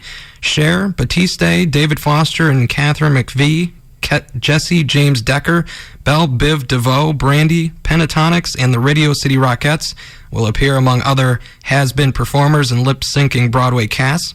I mean, should I know who half these people are? I'm wondering if I've played some of them here on the Sting before and I don't even realize it. But I'm past wanting to see people lip-syncing and Broadway people running around all giddy. And I always turn on the TV to watch Al Roker kick off the parade, go take a shower, eat some breakfast, and then watch all the floats and balloons go by after that. And then leave for Thanksgiving as soon as Santa waves his little white glove. Thanksgiving dinner, that is. But I won't get into that now. I'll be making fun of that in about 40 minutes or so. But I hope everyone has a happy Thanksgiving. I won't be here next week, so got to say that now.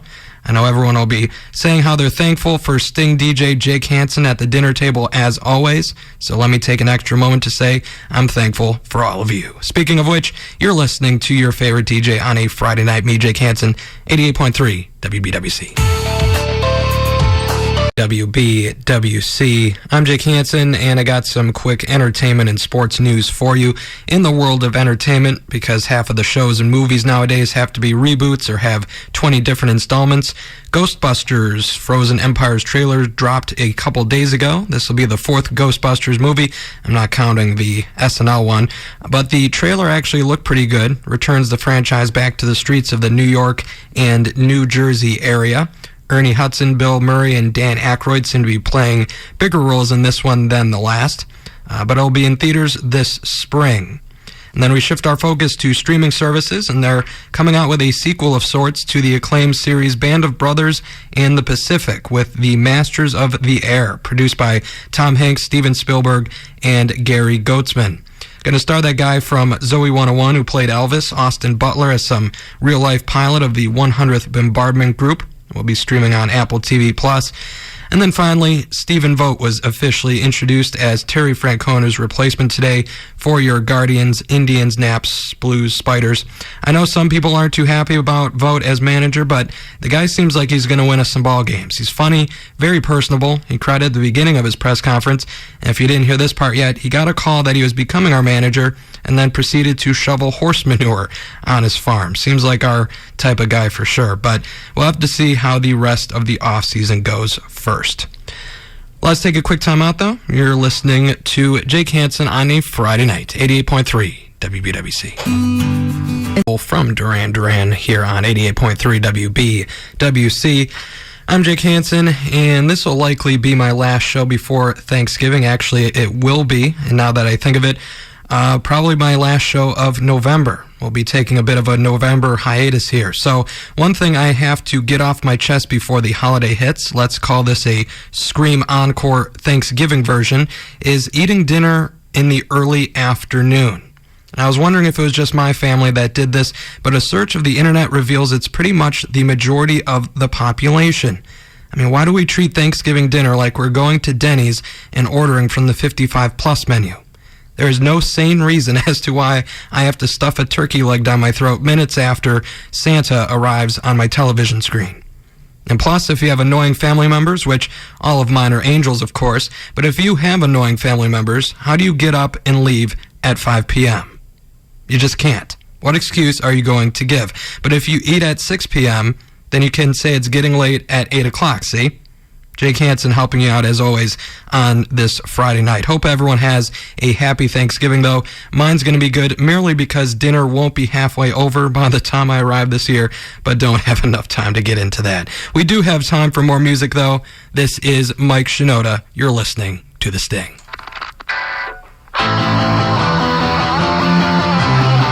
50 degrees. I'm Jake Hansen, and if anyone watches Fox 8 News here in Cleveland, you might have seen Henry Winkler, who is best known for playing the rebellious, leather jacket-wearing, motorcycle-riding Arthur Fonzarelli in the American sitcom Happy Days, be reunited with the show's original motorcycle live on the air this past week. Happy Days, of course, one of the most successful American sitcoms of all time, aired from 1974 to 1984. And it was pretty funny watching 78-year-old Winkler be reunited with this bike, because back in the day, the Fonz was a tough character riding the bike. All the girls loved him. Black leather jacket, and now he's 78, doing commercials for eye disease and reverse mortgages and also making cookies in Hallmark movies. But pretty cool and really random actor sighting in Cleveland this week. Henry Winkler on Fox 8 News. And with that, it's time of the night to open the Sting Vault. First year of Happy Days was 1974, so we'll open the vault and go back in time to the year 1974. Here's Kiss's hit with their 74 hit, Strutter. You're listening to The Sting.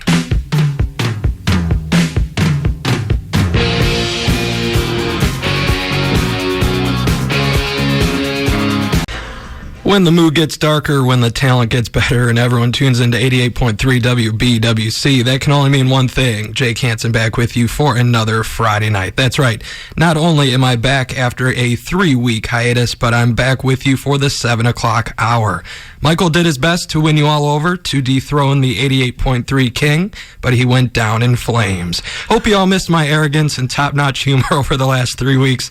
We got the studio door locked, we got some good music lined up, and I'm ready to have some fun tonight. Speaking of fun, I usually announce my hot seat at the beginning of the show, but I don't know if we really have one tonight. The 3 weeks off must have mellowed me out a little bit. We still got lots to talk about, though. Scream at 8:10, a song from the Sting Vault at 9:30. Don't go anywhere, you and me, Friday night, 88.3 WBWC. Has this ever happened to you? 88.3 WBWC. I'm Jake Hansen. I was gone for 3 weeks, but it feels like 3 years. With all that's gone on during that span, me personally, I took a trip to Pittsburgh, saw Geddy Lee's book tour at Playhouse Square. Kind of a weird experience, to be honest. I was the only person in my row, and I was surrounded by a bunch of 50 and 60-year-olds. But good Christmas gift for your middle-aged parent or sibling, though, Geddy Lee's new book. But also went to a Cavs game, a margarita masterclass, so I had a lot of fun while you were weeping at home without me. But lots going on in the music industry, too. The band you just heard from, the Rolling Stones, they announced a 2024 tour. They will be coming to Cleveland Browns Stadium on June 15th. And then if you want to make it a summer of classic rock, Def Leppard and Journey announced a 2024 tour. And they're coming to Progressive Field July 30th.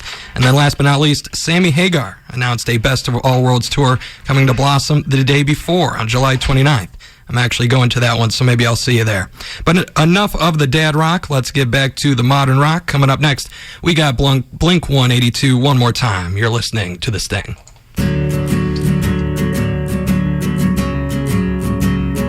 It's 58 degrees and overcast.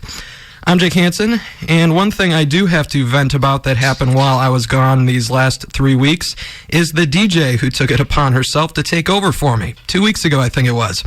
Who knows what happened the other 2 weeks? I put music in, maybe someone stole those slots too. But I turned the radio on 2 Fridays ago, and I hear this female DJing. I was so mad I almost drove to the station, but the gall of this person to take over for Cleveland's favorite DJ, his slot without him, a.k.a. myself, even knowing. I'm sure none of you even lasted if you tuned in, but hopefully I didn't lose any would-be listeners of this time slot. And come to think of it, hopefully none of you thought it was me. Hopefully none of you thought I took the time off to become a woman, and here I was DJing with a voice 3 octaves higher now. Is that even the correct term? Octaves? Can we even go 3 octaves higher? Anyways, see how one simple act of stealing my slot leads to so many issues. But be rest assured, I will always be a man, I will always be a great DJ, and I will always be here to entertain you when the other DJs just don't do it for you. You're listening to me, Jake Hansen, on a Friday night, 88.3 WBWC.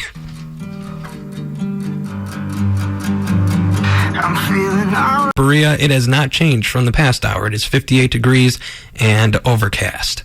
I'm Jake Hansen, and I haven't told you all about any national days in a long time, so I'll tell you about one that's happening in the UK today. It's called Christmas Jumper Day. It's a day to wear your favorite Christmas jumper.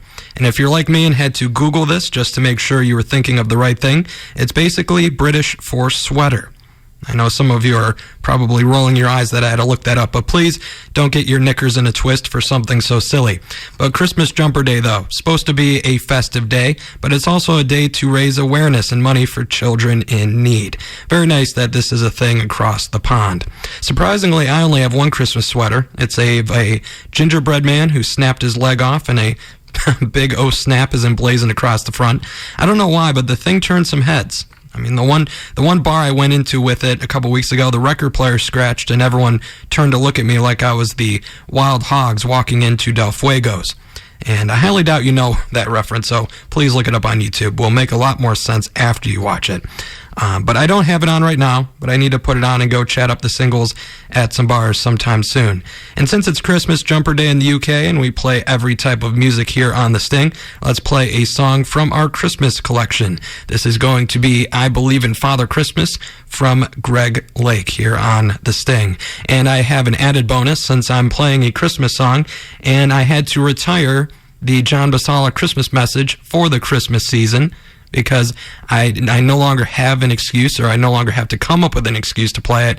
I'm going to play it right now before our Christmas song. So here's John Basala and then Greg Lake here on 88.3 WBWC.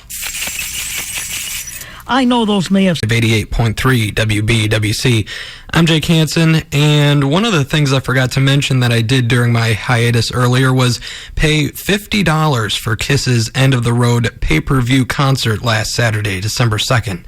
The show was, pretty good. It was hard at times listening to Paul Stanley yell and scream, and then Gene Simmons kept wincing every time the camera went on him, probably the kidney stone he was about to pass. But the reason I bring this up is because they became the first U.S. band to go virtual and become digital avatars afterwards, opening up the possibility of making Kiss immortal and being able to go see their digital avatars in concert. So basically what this means is sometime in the near future you can probably pay a lot of money to drive downtown, park, sit in your arena seat, and watch a digital Paul Stanley, like you're watching a cartoon Kiss on the TV at home. Sounds like something that I would have no interest in doing, but I guess I have to applaud their creativity. But might as well make me digital, the Cleveland Browns digital.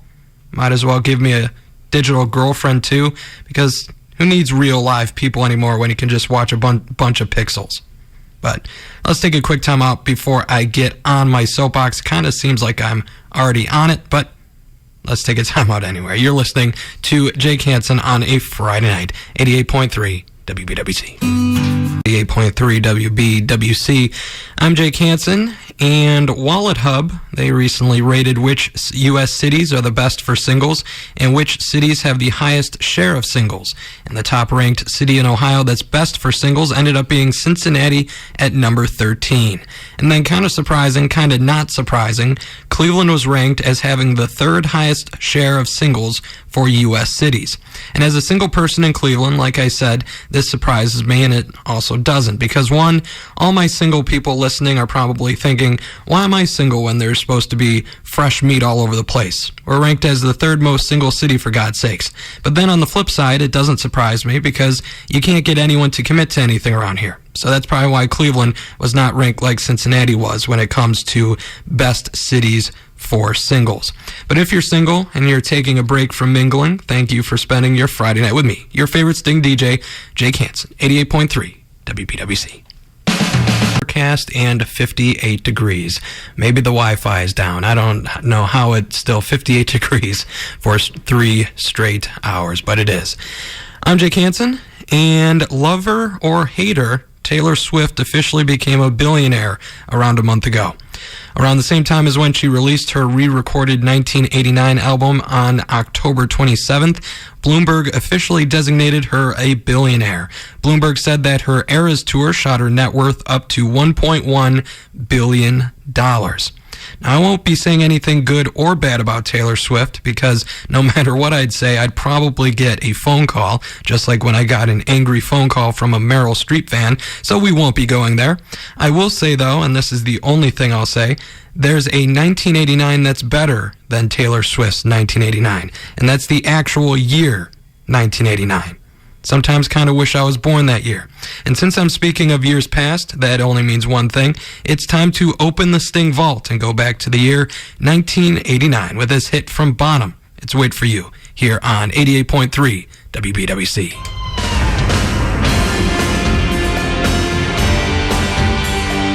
Currently in the Berea area, it is partly cloudy and 45. I'm Jake Hansen.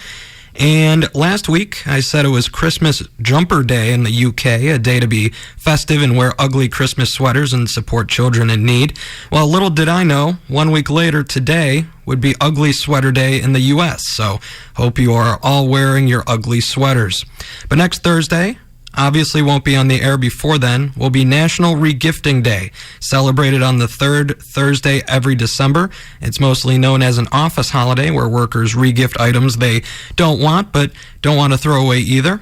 In reality, this day applies to everybody. It doesn't have to be you and your coworkers. But funny thing, as soon as I read the words National Regifting Day, I immediately thought of the sea monkeys I got when I was a little kid. I must have been so traumatized after opening and growing my sea monkeys. That's the first thing I thought of when I read the words regift.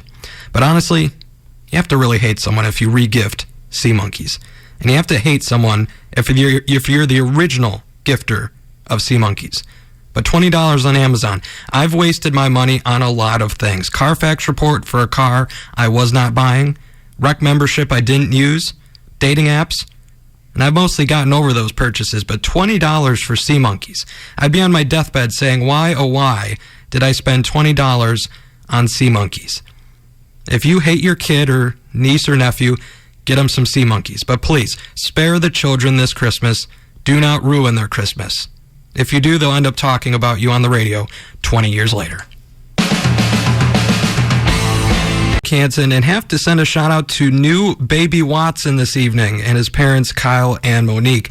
Watson is my new second cousin. I'm going to consider him my nephew because Kyle is one of two brothers I never had, but if we want to get technical, he is my second cousin. I bet he's going to feel pretty special in 10 years or so when he listens to this and learns that he got a shout out to all 5 of my listeners.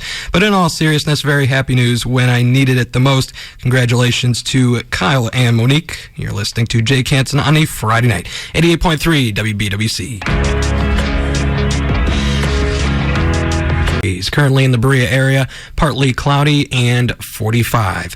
I'm Jake Hansen, and if you're a fan of historical or classic cars, you might be interested to hear that Packard Motors is being revived just down the street from WBWC Studios in Medina.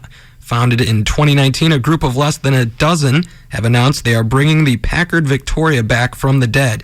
And even though it looks exactly like it did in the 30s, Steve Constantino, part owner of the company, said it is a modern car that will be able to handle today's roadways. And they're hoping to get Victorias on our roads by 2025. Very cool story, and I hope they're able to find success. I think the uniqueness of the car itself, the history behind the Packard name, and the what's likely going to be limited availability, at least I'm assuming they won't be churning a lot of these out. I'm assuming that it's going to probably drive up demand. So I'll place my bets. You'll be seeing these driving around for years to come, but I bet it will be way out of my price range. But doesn't mean I won't be able to enjoy it seeing it driving down the road. Let's get back to the music. Coming up next, we got Post Malone with Chemical. Thanks for spending your Friday night with me, Jake Hansen, here on 88.3 WBWC. WC, and I'm Jake Hansen. And if you put up a Christmas tree as part of your annual decorations, I got news for you. Ends up your Christmas tree can say a lot about you. An article in the New York Post a few days ago had a profiler go through every type of tree, every type of decorating style, and explain what it says about your personality. I mean, the murder and psychopath industry must be in its low season if we're profiling people based on Christmas trees. But anyways, won't go through all of these because there's 9 of them, but we'll start with the real tree because that's what I get. This profiler says the people who get the real tree tend to be very traditionalist. Their Christmas tends to be the same year in and year out. They are the type of people to leave cookies and milk regardless of age. And then this one used to apply to me. It says the person who gets a tree too big for the room. These people are overly ambitious and grand. They are big risk takers. They tend to want to go overboard with things. And guess, well, I'm no longer ambitious since my trees are no longer too big for the room and they no longer get bigger as the years go on. But what do you think? What does your tree say about you? If you say, who cares, stop analyzing my personality based on a tree with lights on it, I'm right there with you. Let's take a quick time out. More music coming up for you right after this. 3 WBWC. I'm Jake Hansen, and if you were listening around 10 minutes ago, I was talking about a New York Post article where a profiler detailed what your Christmas tree says about you. And it made me wonder what profiler would say about a Christmas tree in a creek. Maybe overly ambitious, a big heart, always hopes for the best. Some of you are probably like, what is he talking about? A tree in a creek? Well, let me explain. When I was little, my uncle went to multiple tree farms. I can't remember if he bought multiple trees, if there were problems with all of these trees, but one I know was too big for his house. So he took it and he chucked it in the stream or the creek that ran next to his house. He was so mad. Can laugh about it now, but Jesus, supposed to be a happy time, and you have to chuck your tree in a creek. I'm sure he would have tons of jokes about it now, too. Love you, Uncle. Miss you, too. Hope everyone is having a great Christmas season, and I hope you didn't have to chuck your tree in a river. Let's get back to the music. Coming up next, we got Ex-Ambassadors with Deep End here on Cleveland's Modern Rock Alternative, 88.3 WBWC. Currently in the Berea area, mostly cloudy and 41 degrees. I'm Jake Hansen, and if you're a fan of Eddie Murphy, and more specifically Beverly Hills Cop, you got an early Christmas present yesterday when the trailer for Beverly Hills Cop 4 dropped. And if you live under a rock, Judge Reinhold and John Ashton returning to play Billy Rosewood and Taggart, and producer Jerry Bruckheimer returns as well. And if you never saw Beverly Hills Cop, first one was released in 1984. Eddie Murphy was a Detroit cop. Childhood friend visited him in Detroit. Friend was murdered, and the murder led him to Los Angeles to investigate. And he went there under the guise of taking vacation. Hilarious movie, one of my favorites. And if it's one of your favorites too, I'm sure you're also pumped to see the 4th installment. We'll have to wait until summer 2024, though. That's when Netflix is releasing it. But when I bring up a year, that means it's time to go to the Sting Vault. And today's pick from the Sting Vault is Van Halen with 1984's I'll Wait. You're listening to Jake Hansen on a Friday night, 88.3 WBWC.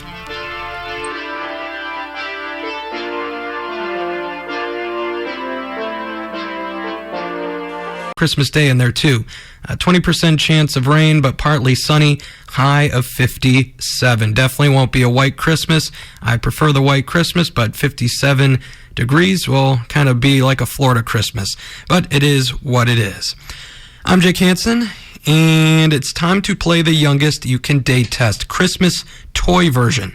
Came across the article with top holiday toys from the year you were born, and immediately I thought of 83-year-old Al Pacino and 30-year-old Nora Alfala. What was the top toy in the year they were born? We already did this pair, but honestly, this pair never gets old, especially when they just welcomed a child together.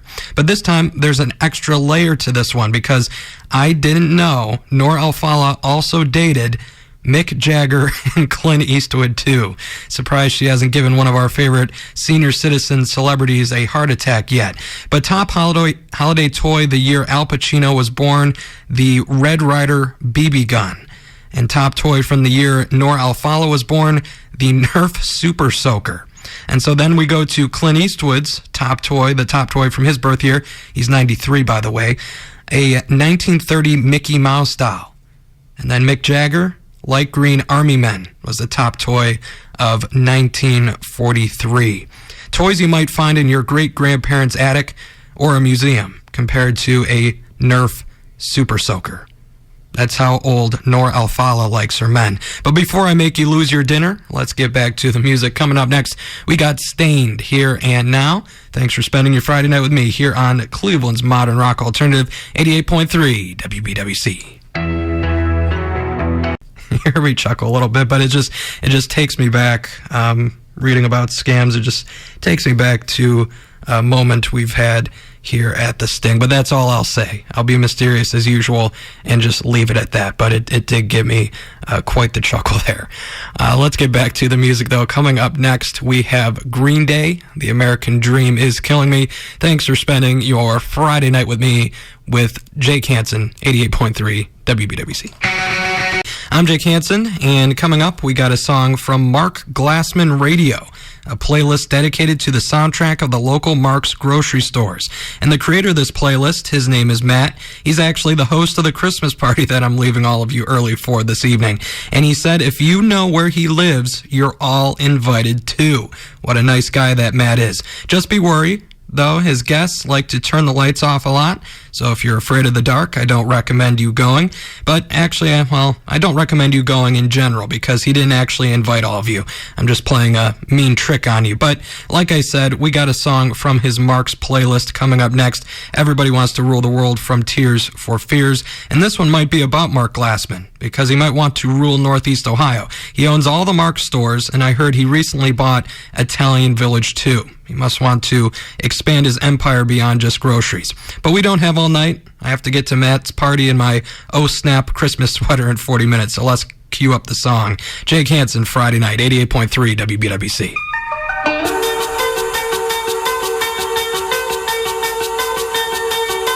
Browns fans could get an early Christmas present this weekend. You've probably heard this already if you're an ardent Browns fan, but they can clinch a playoff spot on Sunday. You heard me correctly. Clinch a playoff spot on Sunday. First and foremost, they have to win no matter what, but there are 8 crazy scenarios involving other teams winning and losing, and if one of those happen, in addition to a Browns win, the Browns make the playoffs. So it wouldn't likely happen at the conclusion of the Browns game. You'll have to wait a little bit, but either way, it might happen. I'll just read you one of these so you can see why I'm not reading all 8. But Steelers have to lose or tie, Broncos lose or tie, Dolphins win or tie, and the Colts have to lose.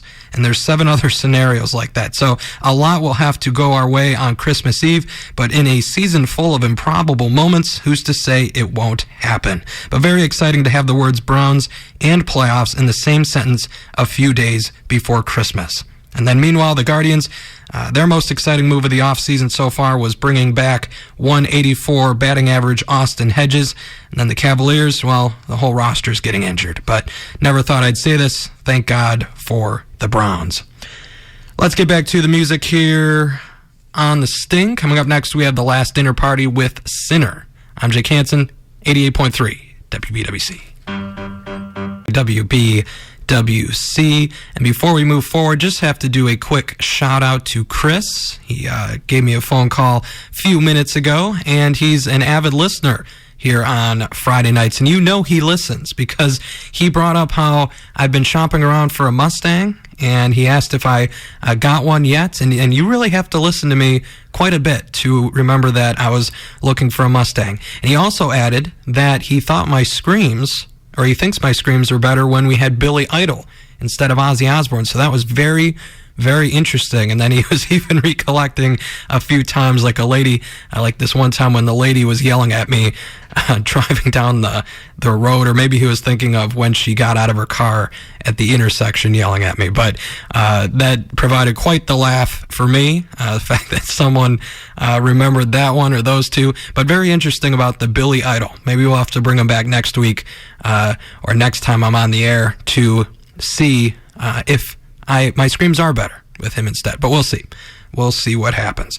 But I'm Jake Hansen, and do you like songs about planes, trains, or automobiles? How about one here on Cleveland's Modern Rock Alternative 88.3 WBWC? I'm Jake Hansen, and if you were unhappy with Grandma's Christmas ham or turkey this year, consider yourself lucky that you don't have Caroline Dudrich as your grandma. 63-year-old Grandma from Wales has been charging her family for Christmas dinner ever since Grandpa died in 2015. Last year, she charged everyone, grandchildren included, anywhere from $3 to $19, depending on their ages and careers. And because of inflation, she charged the women $2.50 more this year than she did last year. I mean, wouldn't it be easier to just have your family bring things instead of charging them money to attend dinner?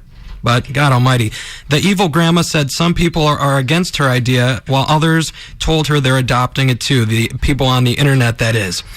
And if your grandma hears about this and decides to adopt it too next year, if she's still with us, of course, I recommend you boycotting Grandma's house. Call her around 3 p.m., say you got a late start to your Christmas and can't come over. It sounds silly, but if it worked for someone I know 4 days ago, it'll probably work for you too next Christmas. Coming up next, we got Asking Alexandria with Psycho. Thanks for spending your Friday night with me, Jake Hansen, here on 88.3 WBWC.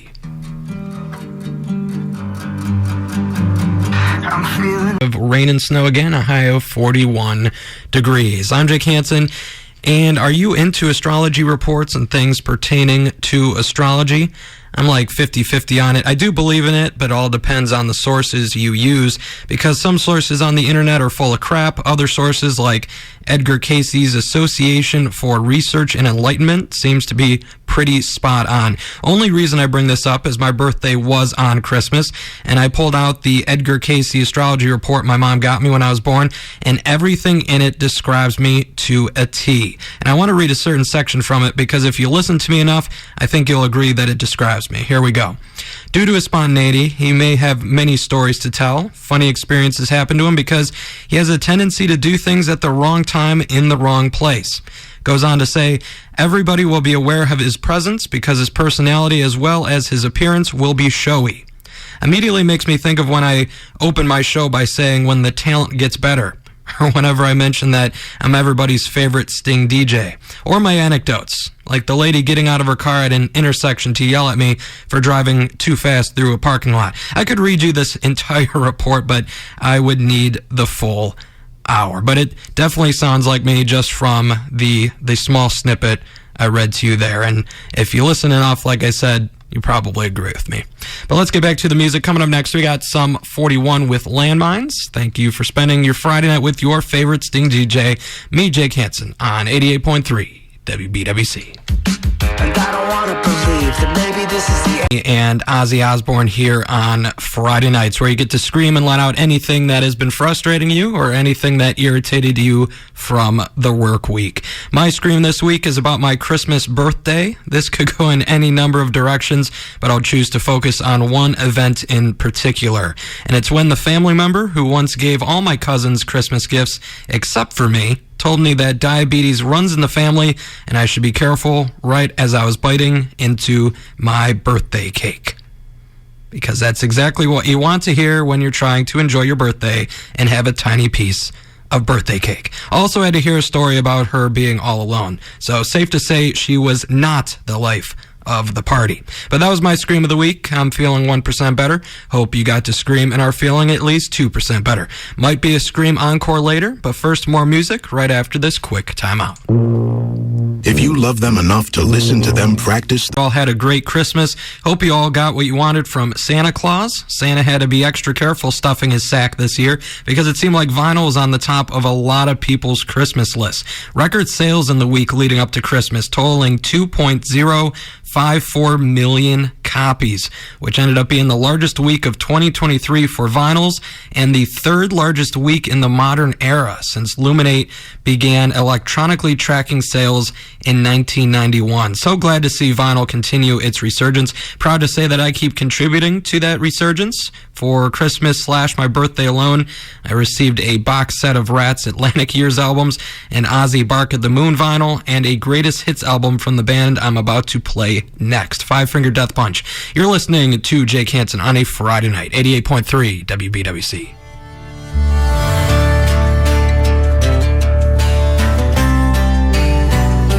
It is 38 degrees and overcast. I'm Jake Hansen, and have to wish a happy belated birthday to 105-year-old Florence Hackman from Loveland, Ohio. And no, she isn't listening. She has better things to do, places to go, people to see, 105 years old. But this article says she's a Fireball whiskey fan, lives in the Traditions of Deerfield assisted living community, and she drinks a bit of Fireball every single day. She's such a big fan that Fireball sent her 105 shooters for her 105th birthday. So what did she do on her birthday? Surrounded by 50 guests, I guess she drank Fireball and watched football. Can you believe that? So while 24-year-old me gets told to watch out for diabetes as I take a bite from my very small birthday cake, a 105-year-old lady is downing Fireball and watching football. Can't make this stuff up. Have to say, though, I think I'm on the right track to 105. Some of my Christmas gifts included tequila, vodka, Jack Daniels, and my cousin even got me Fireball shooters, too. He only gave me 12, though. Didn't give me 24 for my age like Fireball did for that old lady. What the hell, Ryan? But either way, sounds like I might live to 105. Great news indeed.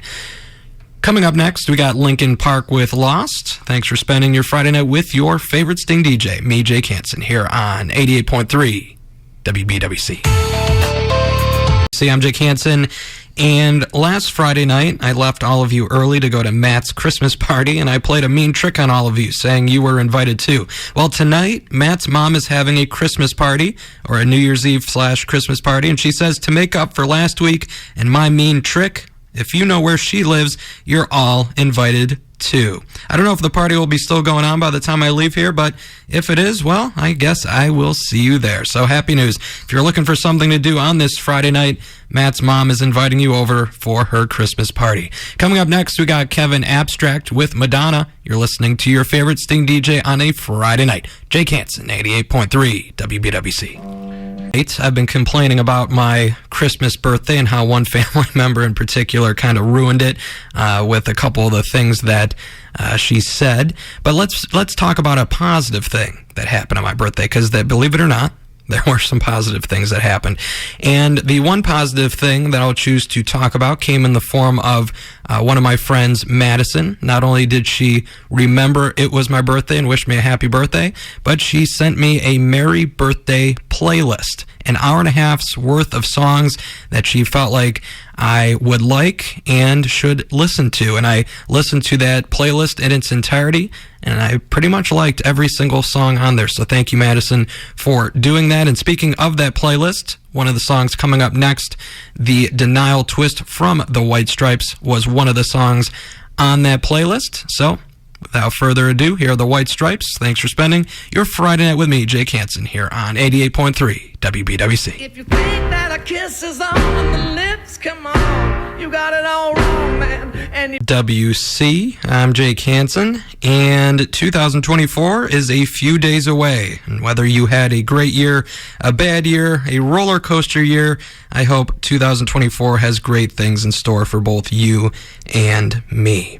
A couple years ago when I was doing a show on New Year's Eve, I mentioned how people like to say just because the calendar flips, just because we begin another round of 365-ish days, it doesn't mean things automatically change or get better.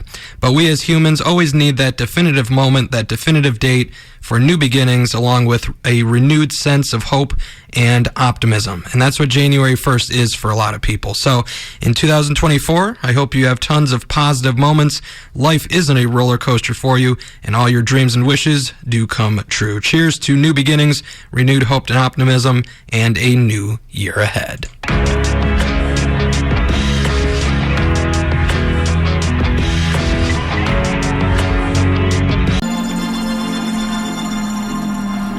Bidding adieu to my 2023 On the Sting with my favorite song from the series How I Met Your Mother. That was Shake It Out from Florence and the Machine. That wraps it up for me, Jake Hansen, not only for tonight, but for the year 2023. Next time you'll be hearing from me, it will be 2024. So everyone have a great New Year's Eve, New Year's Day, Happy New Year, and until 2024, keep rocking here on Cleveland's Modern Rock Alternative, 88.3 WBWC. I'm Jake Hansen. Happy New Year. First show of 2024. And a few things to look forward to in 2024. Not my opinion, just sharing from a random article I found. The leap year is one thing. If having one extra day in February is fun for you, congrats. You got an extra day this year. The Olympics and Paralympics are going on. Did you know that breakdancing is going to be a sport this year? Yeah, I'm not joking. Look that one up if you don't believe me. Also, the total solar eclipse that will pass right through here in Cleveland, the few-minute-long total solar eclipse that people are traveling for and paying hundreds of dollars in hotel rooms for. And then I'll end on an interesting one, since I've only been kind of snarky about the other things up until this point. We are returning to the moon this year. Yeah, NASA's Artemis 2 mission will return humans to the moon's orbit for the first time since the end of the Apollo program in 1972. Supposed to launch in November. Might be worth taking a trip down there to go watch. Seeing a rocket launch is on my bucket list, believe it or not. But other things to look forward to, like movies and music, you can look that stuff up yourself. I don't have all night. Plus, got to get you back to the music. Coming up next, we got Green Day. The American Dream is Killing Me. Thanks for spending your Friday night with me, Jake Hansen, here on 88.3 WBWC. You're on social media or you're not, you might have seen this. A recent college graduate from Virginia is building a following by making and taste testing the final meals requested by death row inmates over the years. At the time this article was written, he had done 26 meal reviews, and he started with convicted murderer Ricky Ray Rector, who requested steak, fried chicken, a cherry Kool-Aid, and a pecan pie for his final meal. His following is up to around 575,000 on Instagram, and a thing he said really stood out to me. He said, quote, "Death is something everyone obviously faces, yet to have the rare opportunity to select exactly what you want to eat right before you die is a very rare human circumstance, and that's fascinating," end quote. Fascinating indeed. He said his favorite meal so far was Alton Coleman's. Coleman requested filet mignon with mushroom gravy, biscuits and gravy, fried chicken, french fries, broccoli with cheese, collard greens, onion rings, cornbread, almost done here, a salad, sweet potato pie, butter pecan ice cream, and cherry cola. Wow. Maybe I'm just hungry, but it's making me think of what my final meal would be if I was ever wrongfully convicted and put on death row. Probably a McDonald's, Coca-Cola, and french fries, Barrio margarita, corner alley nachos, piece of Antonio's pizza, lobster tail, and probably finish it off with a piece of my mom's lasagna. Interesting combo of food right there, but I got to go out on top. Let me have a sampling of my favorites. But let's get back to the music. Enough of my last death row meal requests, if it ever gets to that point. Hopefully not. Wrongfully convicted, of course, like I said. But let's get back to the music before we go further off the rails. Coming up next, we got Stained, Here and Now. Thanks for listening to me, Jake Hansen, on a Friday night. 88.3 WBWC. Landmines. I know of one person who would make sure to remind you that you have to watch out for landmines as you're running through the forest. But most of you probably don't get that, and hopefully you don't, but we won't elaborate on it further. But coming up next, we got Landmines Sum 41 here on Friday Night with me, Jake Hansen, 88.3 WBWC. session with Ozzy Osbourne and me, Jake Hansen, here on Friday nights, where you get to scream out and let out anything that has been frustrating you or irritated you from the work week. People seem to like it when my screams are about me driving, so I'll scream about the driver I encountered driving home from Brunswick, Ohio on December 28th tonight. Going down Pearl, following this guy who is not going the speed limit. I was by no means on his butt, though. I could still see pavement in front of me, but hey, I'm going to go 35, which is the speed limit of where I was at. And as soon as we go from one lane to two lanes right at Boston Road, I go in the other lane, and this guy decides he no longer wants to be the extra safe driver he was in Brunswick, and he decides to floor it. I still get around him. He gets behind me, puts his brights on, and then he proceeds to fly by me. I just love it when people try to prove points when they don't really have a point. He's going under the speed limit and gets mad when I pass him once the extra lane opens up. Make that make sense. You won't be able to. And before I wrap up this Scream segment, I'll give you a bonus Scream. Someone I hate, well, their birthday is today, so no happy birthday to you. And if you're just tuning in to me for the first time ever amidst this firestorm, this is our weekly Scream segment where we get to scream and let out anything that made us mad or is making us mad. So that was my 2 screams of the week. I'm feeling 1% better. Hope you got to scream about something and are feeling at least 2% better. More music coming up for you right after this. Area, it is 25 degrees and cloudy. I'm Jake Hansen, and what were you doing on this day back in 1996?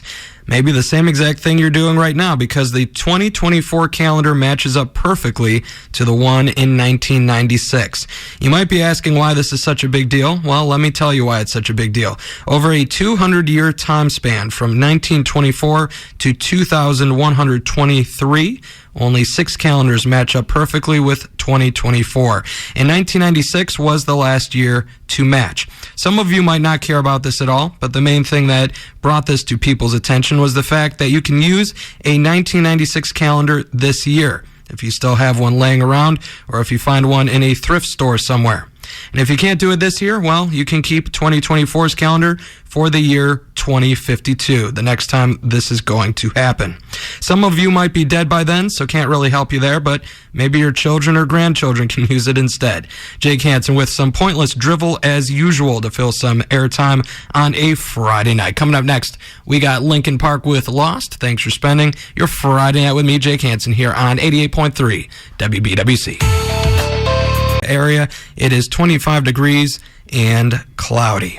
I'm Jake Hansen, and since November, we've been doing a song from the Sting Vault every 9:30, while 6 Degrees of John Basala's Christmas was on hiatus for the actual holiday season. But now that the holiday season is over, this will be the last time we go to the Sting Vault, as we will once again be connecting upcoming songs to the Christmas season and playing John Basala's Christmas message moving forward. If you're a first-time listener who is confused, just tune in next week at 9:30. Anyways, time to reach into the Sting Vault from 1986. And why 1986? Well, that's the last time the Browns won 12 games.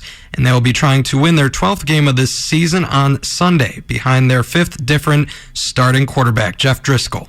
Will be facing the Cincinnati Bengals. Will probably be a snooze fest, but I have nothing better to do, so I might watch it. Next game after Sunday will either be January 13th, 14th, or 15th for the wild card round. But like I said, Browns will be trying for 12 wins for the first time since 1986 this Sunday. And while we watch Jeff Driscoll, we can dream about Joe Flacco and the Browns in the playoffs.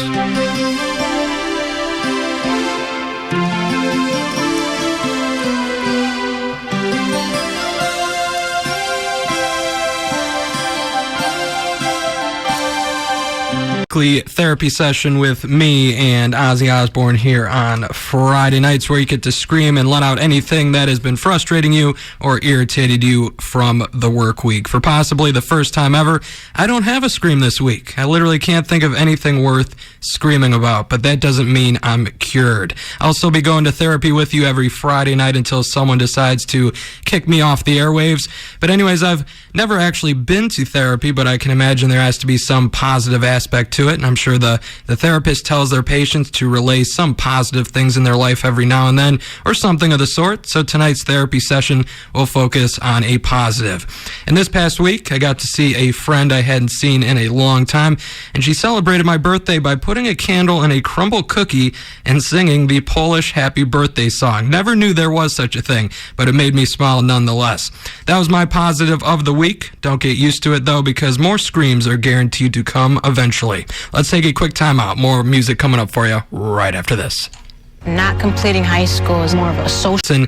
And going to take a moment to say I will not be here next week. My streak of consecutive shows ends at 6 after I was taking a lot of time off in the fall. I'm going to be in Columbus next weekend, though, so if you're in Columbus as well, feel free to say hi. Maybe I'll buy you a drink or two. I'm not telling you where I'm going to be, though. This is going to have to be like Matt's Christmas party. If you knew where Matt's house was, you were invited. So if you know where I am in Columbus, you're invited to whatever shenanigans I'm taking part in.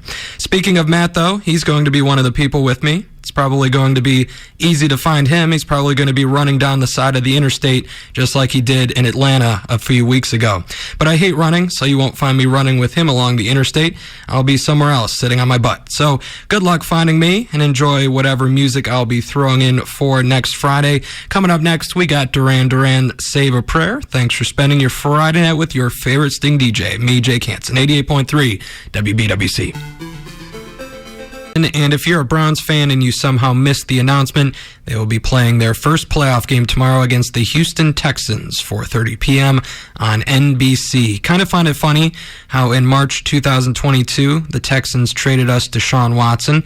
He was supposed to be our quarterback, the guy to get us to the promised land. We gave up 3 first-round draft picks, and in his second season here, the Texans make the playoffs, and we make the playoffs for the first time since making the deal, and we have Joe Flacco at quarterback. Not that I'm complaining, because like the rest of Cleveland, I'm wacko for Flacco, but only in Cleveland. Trade 3 first-round picks for Watson, the other team makes the playoffs 2 years later, faces off against you, and you don't even have Watson at quarterback. You have a guy who spent half the season on the couch. But either way, still very much looking forward to it. I know you are too. Browns, Texans, tomorrow, 4:30 p.m., NBC. Let's take a quick time out. More music coming up for you right after this. In Black and... It's been missing as of late, but I decided to bring it back today. One of my favorites, that was Black Wedding from In This Moment, featuring Judas Priest, Rob Halford. This is 88.3 WBWC. I'm Jake Hansen. And did you know that Taylor Swift college courses are popping up in a lot of places? I can't really keep track of where and when and what's being offered, but I saw Stanford University last winter quarter offered All Too Well, 10-week version, a course that analyzed Swift's song All Too Well. A 10-week course analyzing one song. Whether you like Taylor Swift or not, can you imagine analyzing one song for 10 weeks, and that's the class? Even the songs I put on repeat over and over again, I get sick of after a couple days, and I start repeating a new set of songs. But one song for 10 weeks. Wow. But next spring, they're offering a course titled The Last Great American Songwriter, Storytelling with Taylor Swift Through the Eras. Last Great American Songwriter? Apparently the provost, or whoever names courses in college, never heard of the songwriting trio of Paul Stanley, Desmond Child, and Diane Warren. They wrote the 1988 hit, You Make Me Rock Hard. Can't get much greater than those lyrics right there. But glad to hear students can now pay thousands of dollars for a Taylor Swift class. The future is looking bright indeed. Let's get back to the music, though. Coming up next, we got Cannons, Loving You. Thanks for spending your Friday night with your favorite Sting DJ, me, Jake Hansen. 88.3 WBWC. And its pre-diabetes awareness partners. Probably also brought to you by the great aunt who had to tell me that the family has diabetes as I was biting into birthday cake. Anyways, we won't go back there. Coming up next, we have the Beatles, Now and Then. Thanks for spending your Friday night with your favorite Sting DJ, me, Jake Hansen. I know, I've said that a lot tonight. You only have to hear me say it a couple more times. 88.3 WBWC.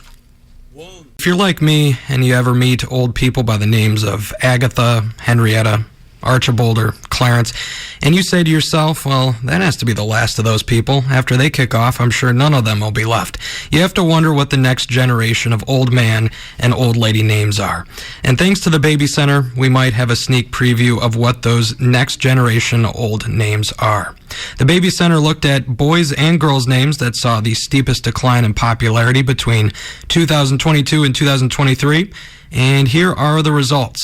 Steepest decline for girls was Brooke, Blake, and Mackenzie. Steepest decline for boys, Julius, Jaden, and Johnny. So congratulations to the Brooks, Blakes, Mackenzies, Juliuses, Jadens, and Johnnies. You might be the next generation of Archibalds and Eleanors. I'm sure I'll get some random Clarence in Middleburg Heights calling me all angry now, but I don't do this to make friends. I do this so people listen. And speaking of listening, you're listening to Jake Hansen on a Friday night. 88.3 WBWC. 1 miles per hour. Chance of precipitation is 90%.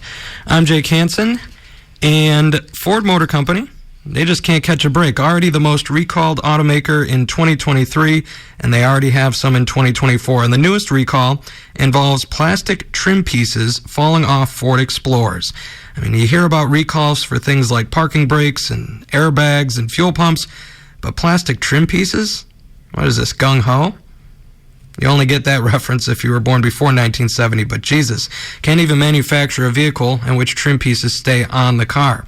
Surprised their vehicles don't fall apart when you hit a pebble in the road. But before you get mad, I am a Ford guy, so I'm allowed to make fun. And as I'll say later, if it applies to you, you're allowed to make fun. That's how things work. But before this microphone button falls off like a Ford Explorer trim piece, let's get back to the music before I'm unable to mute myself. You're listening to Jake Hansen on a Friday night, 88.3 WBWC.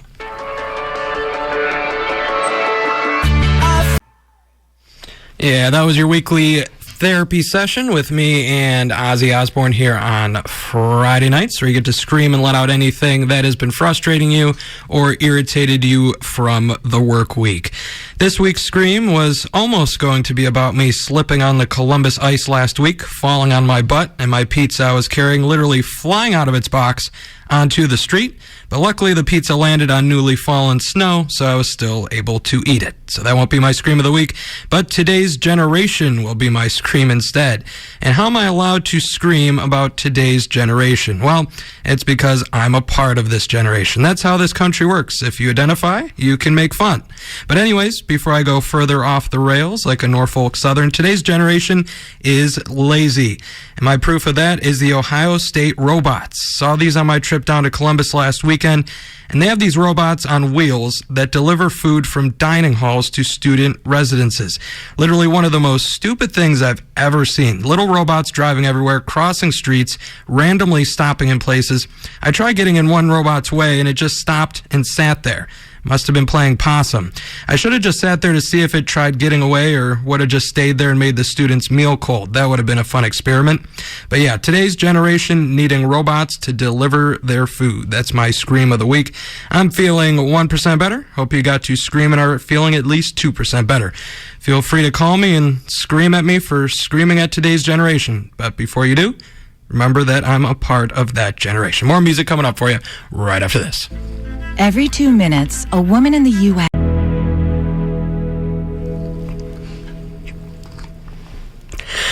That was Pretty Vicious from The Struts here on 88.3 WBWC. I'm Jake Hansen, and since I scream so much on my show, and I even have a dedicated time slot for it, I'm starting to think that I have so much to scream about because I'm always so negative. You know what they say, thoughts manifest reality. So I thought maybe, just maybe, I'll start following up my Scream segment with a positive of the week. Even though, like I said earlier, you don't get listeners with sunshine and rainbows. This isn't PBS. You gotta have some sort of an edge. You gotta make fun of things. But either way, we'll test this out, see where it goes. So my positive this week is about the same friend who gave me that crumble cookie with a candle that I mentioned a few weeks ago. This week, she baked me homemade cookies. I'm obsessed with these cookies. I literally want to mass produce these cookies and sell them in grocery stores. Kind of worried she's trying to fatten me up. I sit enough for my job as it is, but we love our fat desserts and we love cheersing them too. Total side note, she's definitely at the top of my mentions leaderboard at this point. Definitely has a growing lead on Matt and his parties, that's for sure. But that was my positive of the week, probably the last positive of the week, because I don't want to lose my edge here on Friday nights. Coming up next, we got The Cure. You're listening to Jake Hansen on a Friday night, 88.3 WBWC. 88.3 FM, The Sting. Just released their top cities to retire on $2,500 a month, and the list is not going to be what you expect, but it's not going to surprise you either. That's because Akron finished at number 1, and beyond that, these cities are in the middle of nowhere. Places on the map you've never heard of before. Right after Akron, we have Pampa, Texas, then Robstown, Texas, Johnstown, PA, and then Borger, Texas. Borger, I don't know. I don't think anyone cares. Names get a little more familiar as you work your way down the list, but that top 5, oof. Most people retire and they either stay where they are or they go somewhere well-known and really nice. But if I have a choice between staying where I am and barely scraping by and moving to Pampa, Texas for a more affordable retirement, I choose going broke and staying where I am. Nothing personal against Pampa, Texas, but no one knows who or where you are.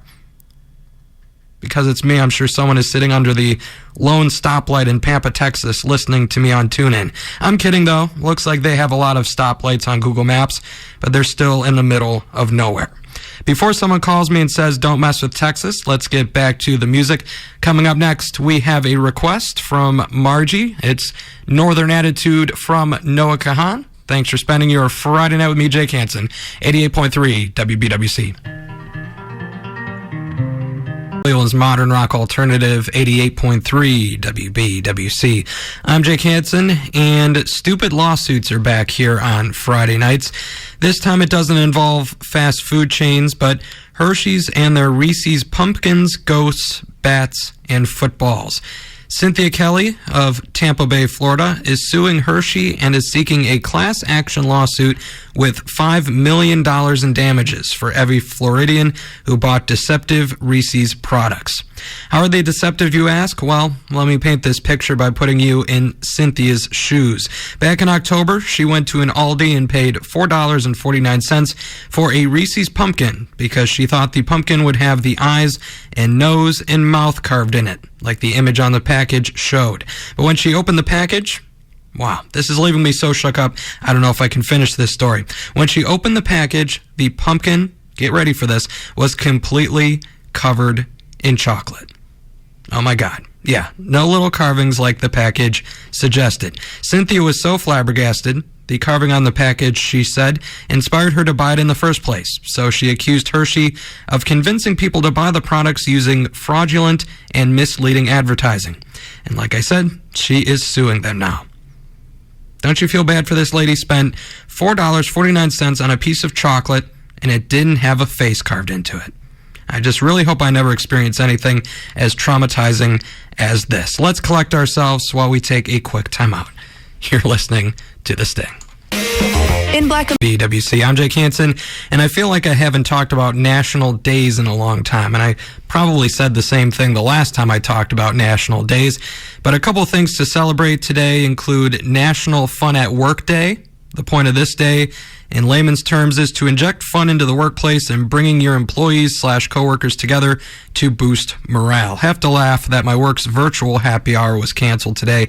Probably wasn't going to join anyway, but obviously they didn't know it was National Fun at Work Day.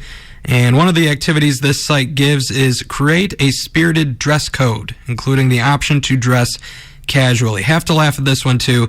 Every week I'm presenting to big-time clients in my Rush shirt or my Shelby Live Fast, Drive Faster t-shirt. How times have changed. But another day to celebrate is National Spouse Day.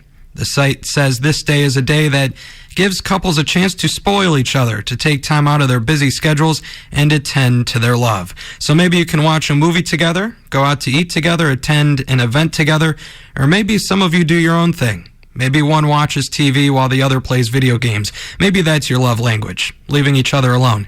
Time to get back to the music before I get myself in trouble. Coming up next, we got the Beatles, Now and Then. We've actually had quite a bit of throwbacks this hour. We've had David Bowie to start off the 9 o'clock hour. Then we had some Tom Petty. Just had Genesis. And now we have the Beatles, Now and Then. So thanks for spending your Friday night with me, your favorite Sting DJ, Jake Hansen, 88.3 WBWC. 1, 2, 3%. I'm Jake Hansen, and it is time for 6 Degrees of Separation, where I attempt to connect an upcoming song to the Christmas and holiday season and my favorite John Basala Christmas message. The end goal, of course, is to find a connection, and if successful, I get to play the message. Here we go. One More Time from Blink-182 is coming up next. Bassist and vocalist Mark Hoppus, his father worked for the U.S. Department of Defense. One of the groups that falls under the Department of Defense is the Northern Command. The commander of the U.S. Northern Command also commands the North American Aerospace Defense Command, also known as NORAD. Every year since 1925, NORAD tracks Santa as he travels around the globe, and NORAD provides the public with a Santa tracker, which has become a staple of the Christmas and holiday season. I know those may have sounded like jingle bells, but no, they're just my keys. But they do make the point that it is the holiday season, and I wish you a happy Christmas and a Merry New Year. Or maybe I should say a Merry Christmas and a Happy New Year. Either way, thank you for listening to 88.3 FM, The Sting. I'm here on Cleveland's Modern Rock Alternative, 88.3 WBWC. I'm Jake Hansen, and my first February on air in 2022, I shared how zoos were offering people the chance to name cockroaches after their exes, and those cockroaches were then fed to animals. And then last year I shared how zoos were offering the chance to name cockroaches after their current partner. All of this for Valentine's Day, of course. I'm not going to make it 3 straight years of cockroach talk for Valentine's Day, but I'm going to keep with the theme of weird, wacky, and kind of savage. For a limited time, Insomnia Cookies is offering custom cookie delivery boxes that include breakup messages on the inside, and you can get these delivered to your fling right before Valentine's Day. Some of the message options include, "It's not me, it's you," "You're sweet but not my taste," "Have the hots for your roommate," and "We're done. Have a nice life." Insomnia's press release said this is a, quote, very unserious way of ending things, since warm cookies are better than a cold heart. The brand director also called this a lighthearted alternative to text messaging. Wouldn't it be great if the brand director's husband delivered her a cookie box and there was some message about divorce inside? Can someone please prank her for me? Send a divorce box addressed to Gab Dolsamore Weinberg to Insomnia headquarters. We'll see if she still calls it lighthearted after that one. Let's take a quick time out here on The Sting. More music coming up for you right after this. Every week on 88, and I got an On This Day in Music History for my listeners, specifically those who drink prune juice and or those who consider themselves rock historians. On this day back in 1959, Buddy Holly, Richie Valens, and the Big Bopper appeared at the Surf Ballroom in Clear Lake, Iowa. Buddy Holly and Richie Valens, both Rock and Roll Hall of Famers, of course. But what's the significance of this appearance? If you've never heard of that trio before, well, it was their last gig ever, because the following day, all 3 died in a plane crash. Half the reason I bring this up is because I visited this ballroom. You can too if you're interested. They still host tours and live shows located in the middle of Iowa, north of Des Moines. I was probably around 10, visited this ballroom, and then found myself in the middle of the Iowa cornfield. My parents' car parked a mile away on this desolate farm road, and we walked to the plane crash site. Very interesting experience. Could have been a terrifying experience if there was a creeper amongst the corn, but thankfully it was just an interesting one, and I didn't end up on Dateline. Coming up next, we got Mike Shinoda, Already Over. Thanks for spending your Friday night with me, Jake Hansen, here on 88.3 WBWC. Hansen, and it is time for 6 Degrees of Separation, where I attempt to connect an upcoming song to the Christmas and holiday season and my favorite John Basala Christmas message. The angle, of course, is to find a connection within 6 connections, and if successful, I get to play the message. Here we go. Atomic City from U2 is coming up next. U2 is a very religious and spiritual rock band who once covered Woody Guthrie's song Jesus Christ on Folkways' A Vision Shared, which was a tribute album to Woody Guthrie and Leadbelly. Jesus Christ, as you might hear some hardcore Christians say, is the reason for the season. More specifically, the Christmas and holiday season. I know those may have sounded like jingle bells, but no, they're just my keys, but they do make... Fun fact for you, Woody Guthrie, the musician that was a part of my 6 Degrees of Separation segment this evening, he was from Pampa, Texas, the town that was a part of my top 5 cities to retire on $2,500 a month list last week, in which I proceeded to make fun of the cities, including Pampa, saying no one knows where these cities are, and they're in the middle of nowhere. It appears Pampa was home to a famous person, though, and that famous person is Woody Guthrie. Still don't want to retire there, but thought I'd throw that fun fact out there nonetheless.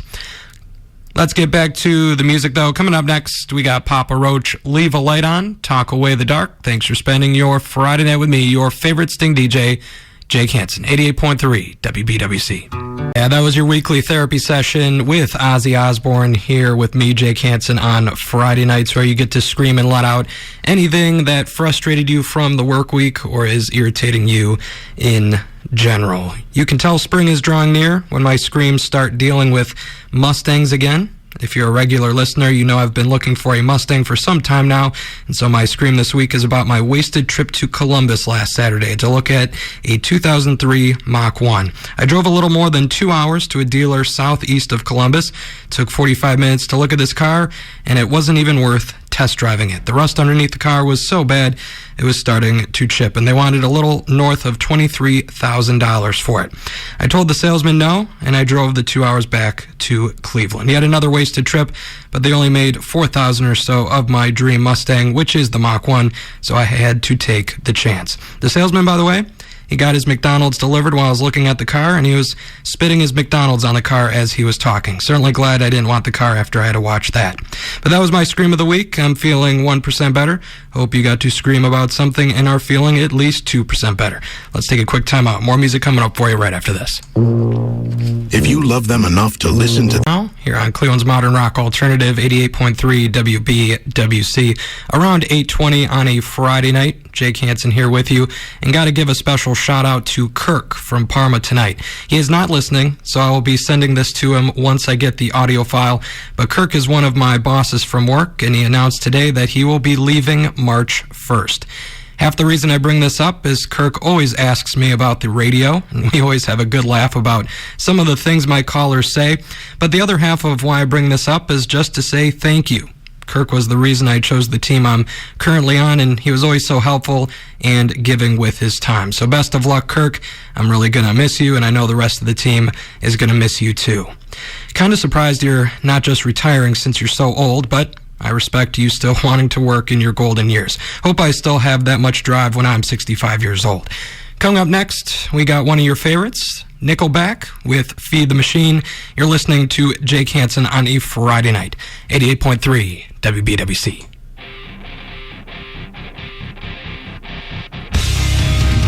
To send another quick shout out really quick to Chris, a regular listener, regular caller here on Friday nights. He just called and said to follow my dreams, do what makes me happy, go after that Mustang that I wanted. And like I told him, really appreciated that phone call tonight and really appreciated what he had to say. And as always, appreciate you listening, Chris. Well, let's take a quick time out here on The Sting. More music coming up for you right after this. The Rick O'Banion Experience, Saturday. Knowing. I'm Jake Hansen. And if you're single, down in the dumps and still getting over Valentine's Day, which was this past Wednesday, got some cities you can move to and try out if you're desperate for love. RentHop.com did a top cities for single young professionals report, in which it compared the 100 most populated cities in the U.S. across 3 major categories, including career score, cost of living, and dating opportunities. Minneapolis came in at number 1, Madison, Wisconsin, number 2, St. Paul, Minnesota, number 3, Pittsburgh, number 4, and Cincinnati at number 5. Cleveland came in at number 12. Don't really believe that one. The young professionals here either like being single, they're either taken, or they act like they're in a loving relationship, complaining about their significant other, going out with other people, refusing to see the writing on the wall. The list goes on. But if you're tired of your local allotment of prospects, try out one of the cities on RentHop's list.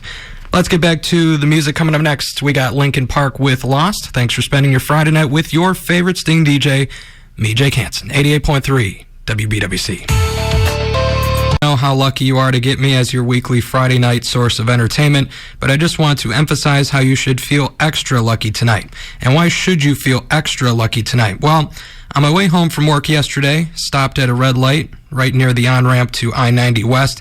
And in this specific area, sometimes people stand on the side of the street asking us drivers for money. Nothing out of the ordinary, but it's me we're talking about, so something out of the ordinary always has to happen. I can't just get the person asking for money. I had to get the person who apparently has a death wish.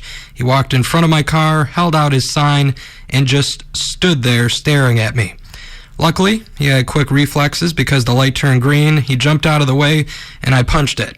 And if he didn't jump, he might have been flattened like a pancake, and I would have been doing tonight's show from a jail cell. But thankfully, he was smart and got out of the way. Don't get me wrong, I'm a giving person, but blocking and standing in front of my car, that's just asking for trouble.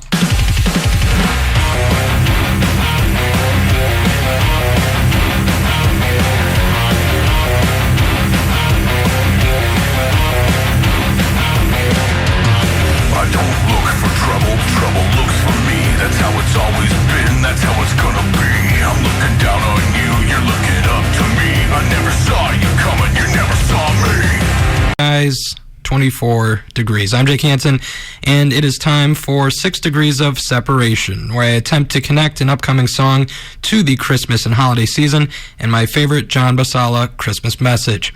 The end goal, of course, is to find a connection within 6 connections, and if successful, I get to play the message. Here we go.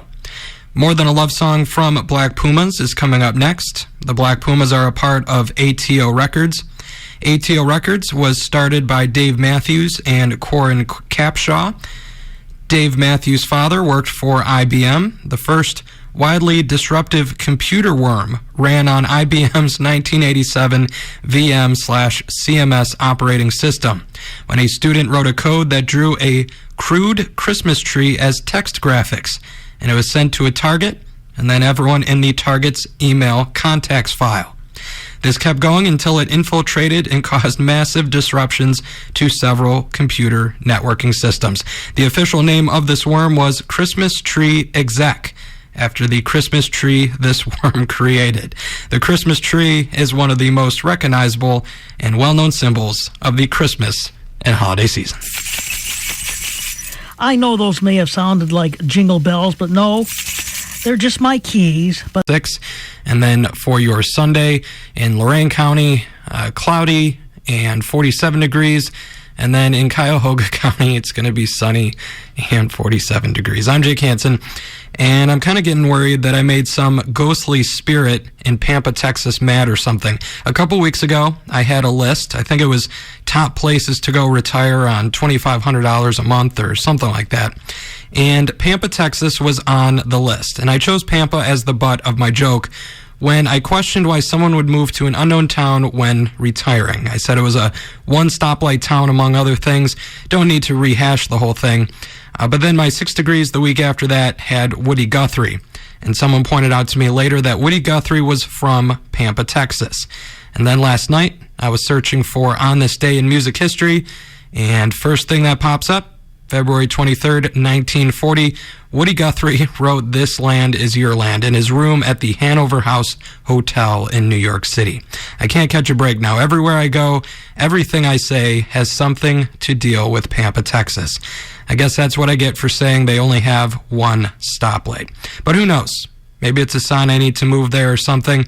And while I ponder my future and a possible move to Pampa, Texas, let's get you back to the music. Coming up next, this is Citizen, If You're Lonely. Thanks for spending your Friday night with me, Jake Hansen, here on 88.3 WBWC. It's an almost 1 hour down for me on this Friday night, 2 hours to go. Just a reminder, in around 20 minutes or so is your weekly therapy session with me and Ozzy Osbourne, where you get to scream and let out anything that irritated you from the work week or is just making you mad in general. Based on one of my comments earlier, you might guess that my scream this week is about my fellow Sting staffers and their propensity to walk in the door only when I'm on the air, not when the music is playing, because I talk for like 5 total minutes out of the hour, and for some reason they only like to come in when I'm talking. You might think that would be my scream, but no, I just had to get that out right now before our therapy session. My therapy session, my scream of the week, is going to be about something totally different, so stay tuned for that. And in the meantime, think about what you want to scream about as well. We got some more music to go before the top of the hour, though. Coming up next, we got Cannons, Loving You. Thank you for spending your Friday night with me, Jake Hansen, here on 88.3 WBWC.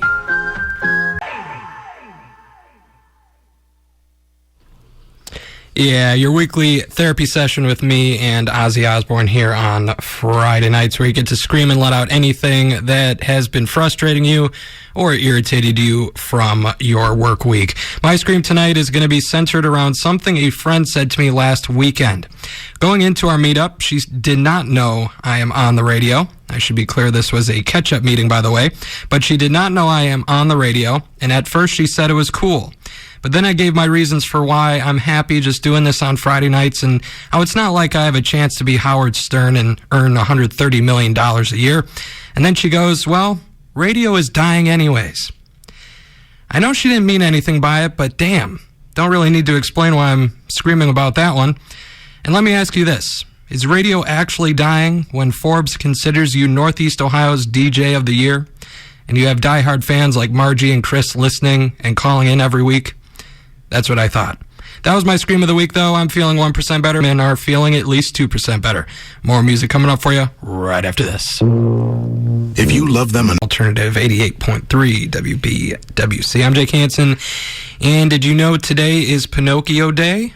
I was going to celebrate it by telling you all a lie, like tonight is my final show ever, and I'm hanging the headphones up at 10 o'clock, but after hyping myself up during Scream, it probably wouldn't have been very believable. Plus, don't want to give Margie a heart attack. So, we'll just celebrate Pinocchio by maybe watching the movie, doing something like that. We don't want to be giving any nice ladies heart attacks. Let's get back to the music. Coming up next, we got Five Finger Death Punch, A Little Bit Off. Thanks for spending your Friday night with me, Jake Hansen, 88.3 WBWC. 3 WBWC. I'm Jake Hansen, and I've brought up at least one of the controversies surrounding the new Snow White and Seven Dwarfs movie. I think it was the Prince Charming controversy. I don't know how many more there are. I think there's one about the dwarfs, but too lazy to read about it. Got bigger fish to fry, you know. But I saw today, and you might know this already, that the original 7 names Disney was considering for the original movie for the dwarfs was Chesty, Tubby, Burpy, Deafy, Hickey, Wheezy, and Awful. Can you imagine if Disney came up with this movie in 2024? Not only are they calling people dwarfs, but they're calling dwarfs Tubby, Deafy, and Awful. Oof. Can't wait to not watch the new Snow White movie, though. The one where Snow White wants to focus on her career as a princess and stay single. Sorry, Prince Charming. Guess the 7 dwarfs will have to keep her satisfied until she's ready to settle down at the age of 60. Let's get back to the music, though, before we get too much off the rails here. Coming up next, Papa Roach with Leave a Light On, Talk Away the Dark. Thanks for spending your Friday night with your favorite Sting DJ, me, Jake Hansen, 88.3 WBWC. And it is time for 6 Degrees of Separation. where I attempt to connect an upcoming song to the Christmas and holiday season and my favorite John Basala Christmas message. The end goal, of course, is to find a connection within 6 connections, and if successful, I get to play the message. Here we go. The Pretender from Foo Fighters is coming up next. The Foo Fighters' most recent drummer was the well-known Taylor Hawkins. Hawkins passed away on March 25th, 2022, and they replaced him with Josh Freese in 2023. Josh Freese, well, he was born on Christmas Day. I know those may have sounded like jingle bells, but no, they're just my keys. 0.3 WBWC. We've had a lot going on tonight. Tons of visitors, tons of callers, my scratchy voice, me almost getting kicked off the air as usual, and we're almost to the end here. But I got a couple more songs for you before we hand the keys over to Metal Command. Coming up next, we got Stained, Here and Now.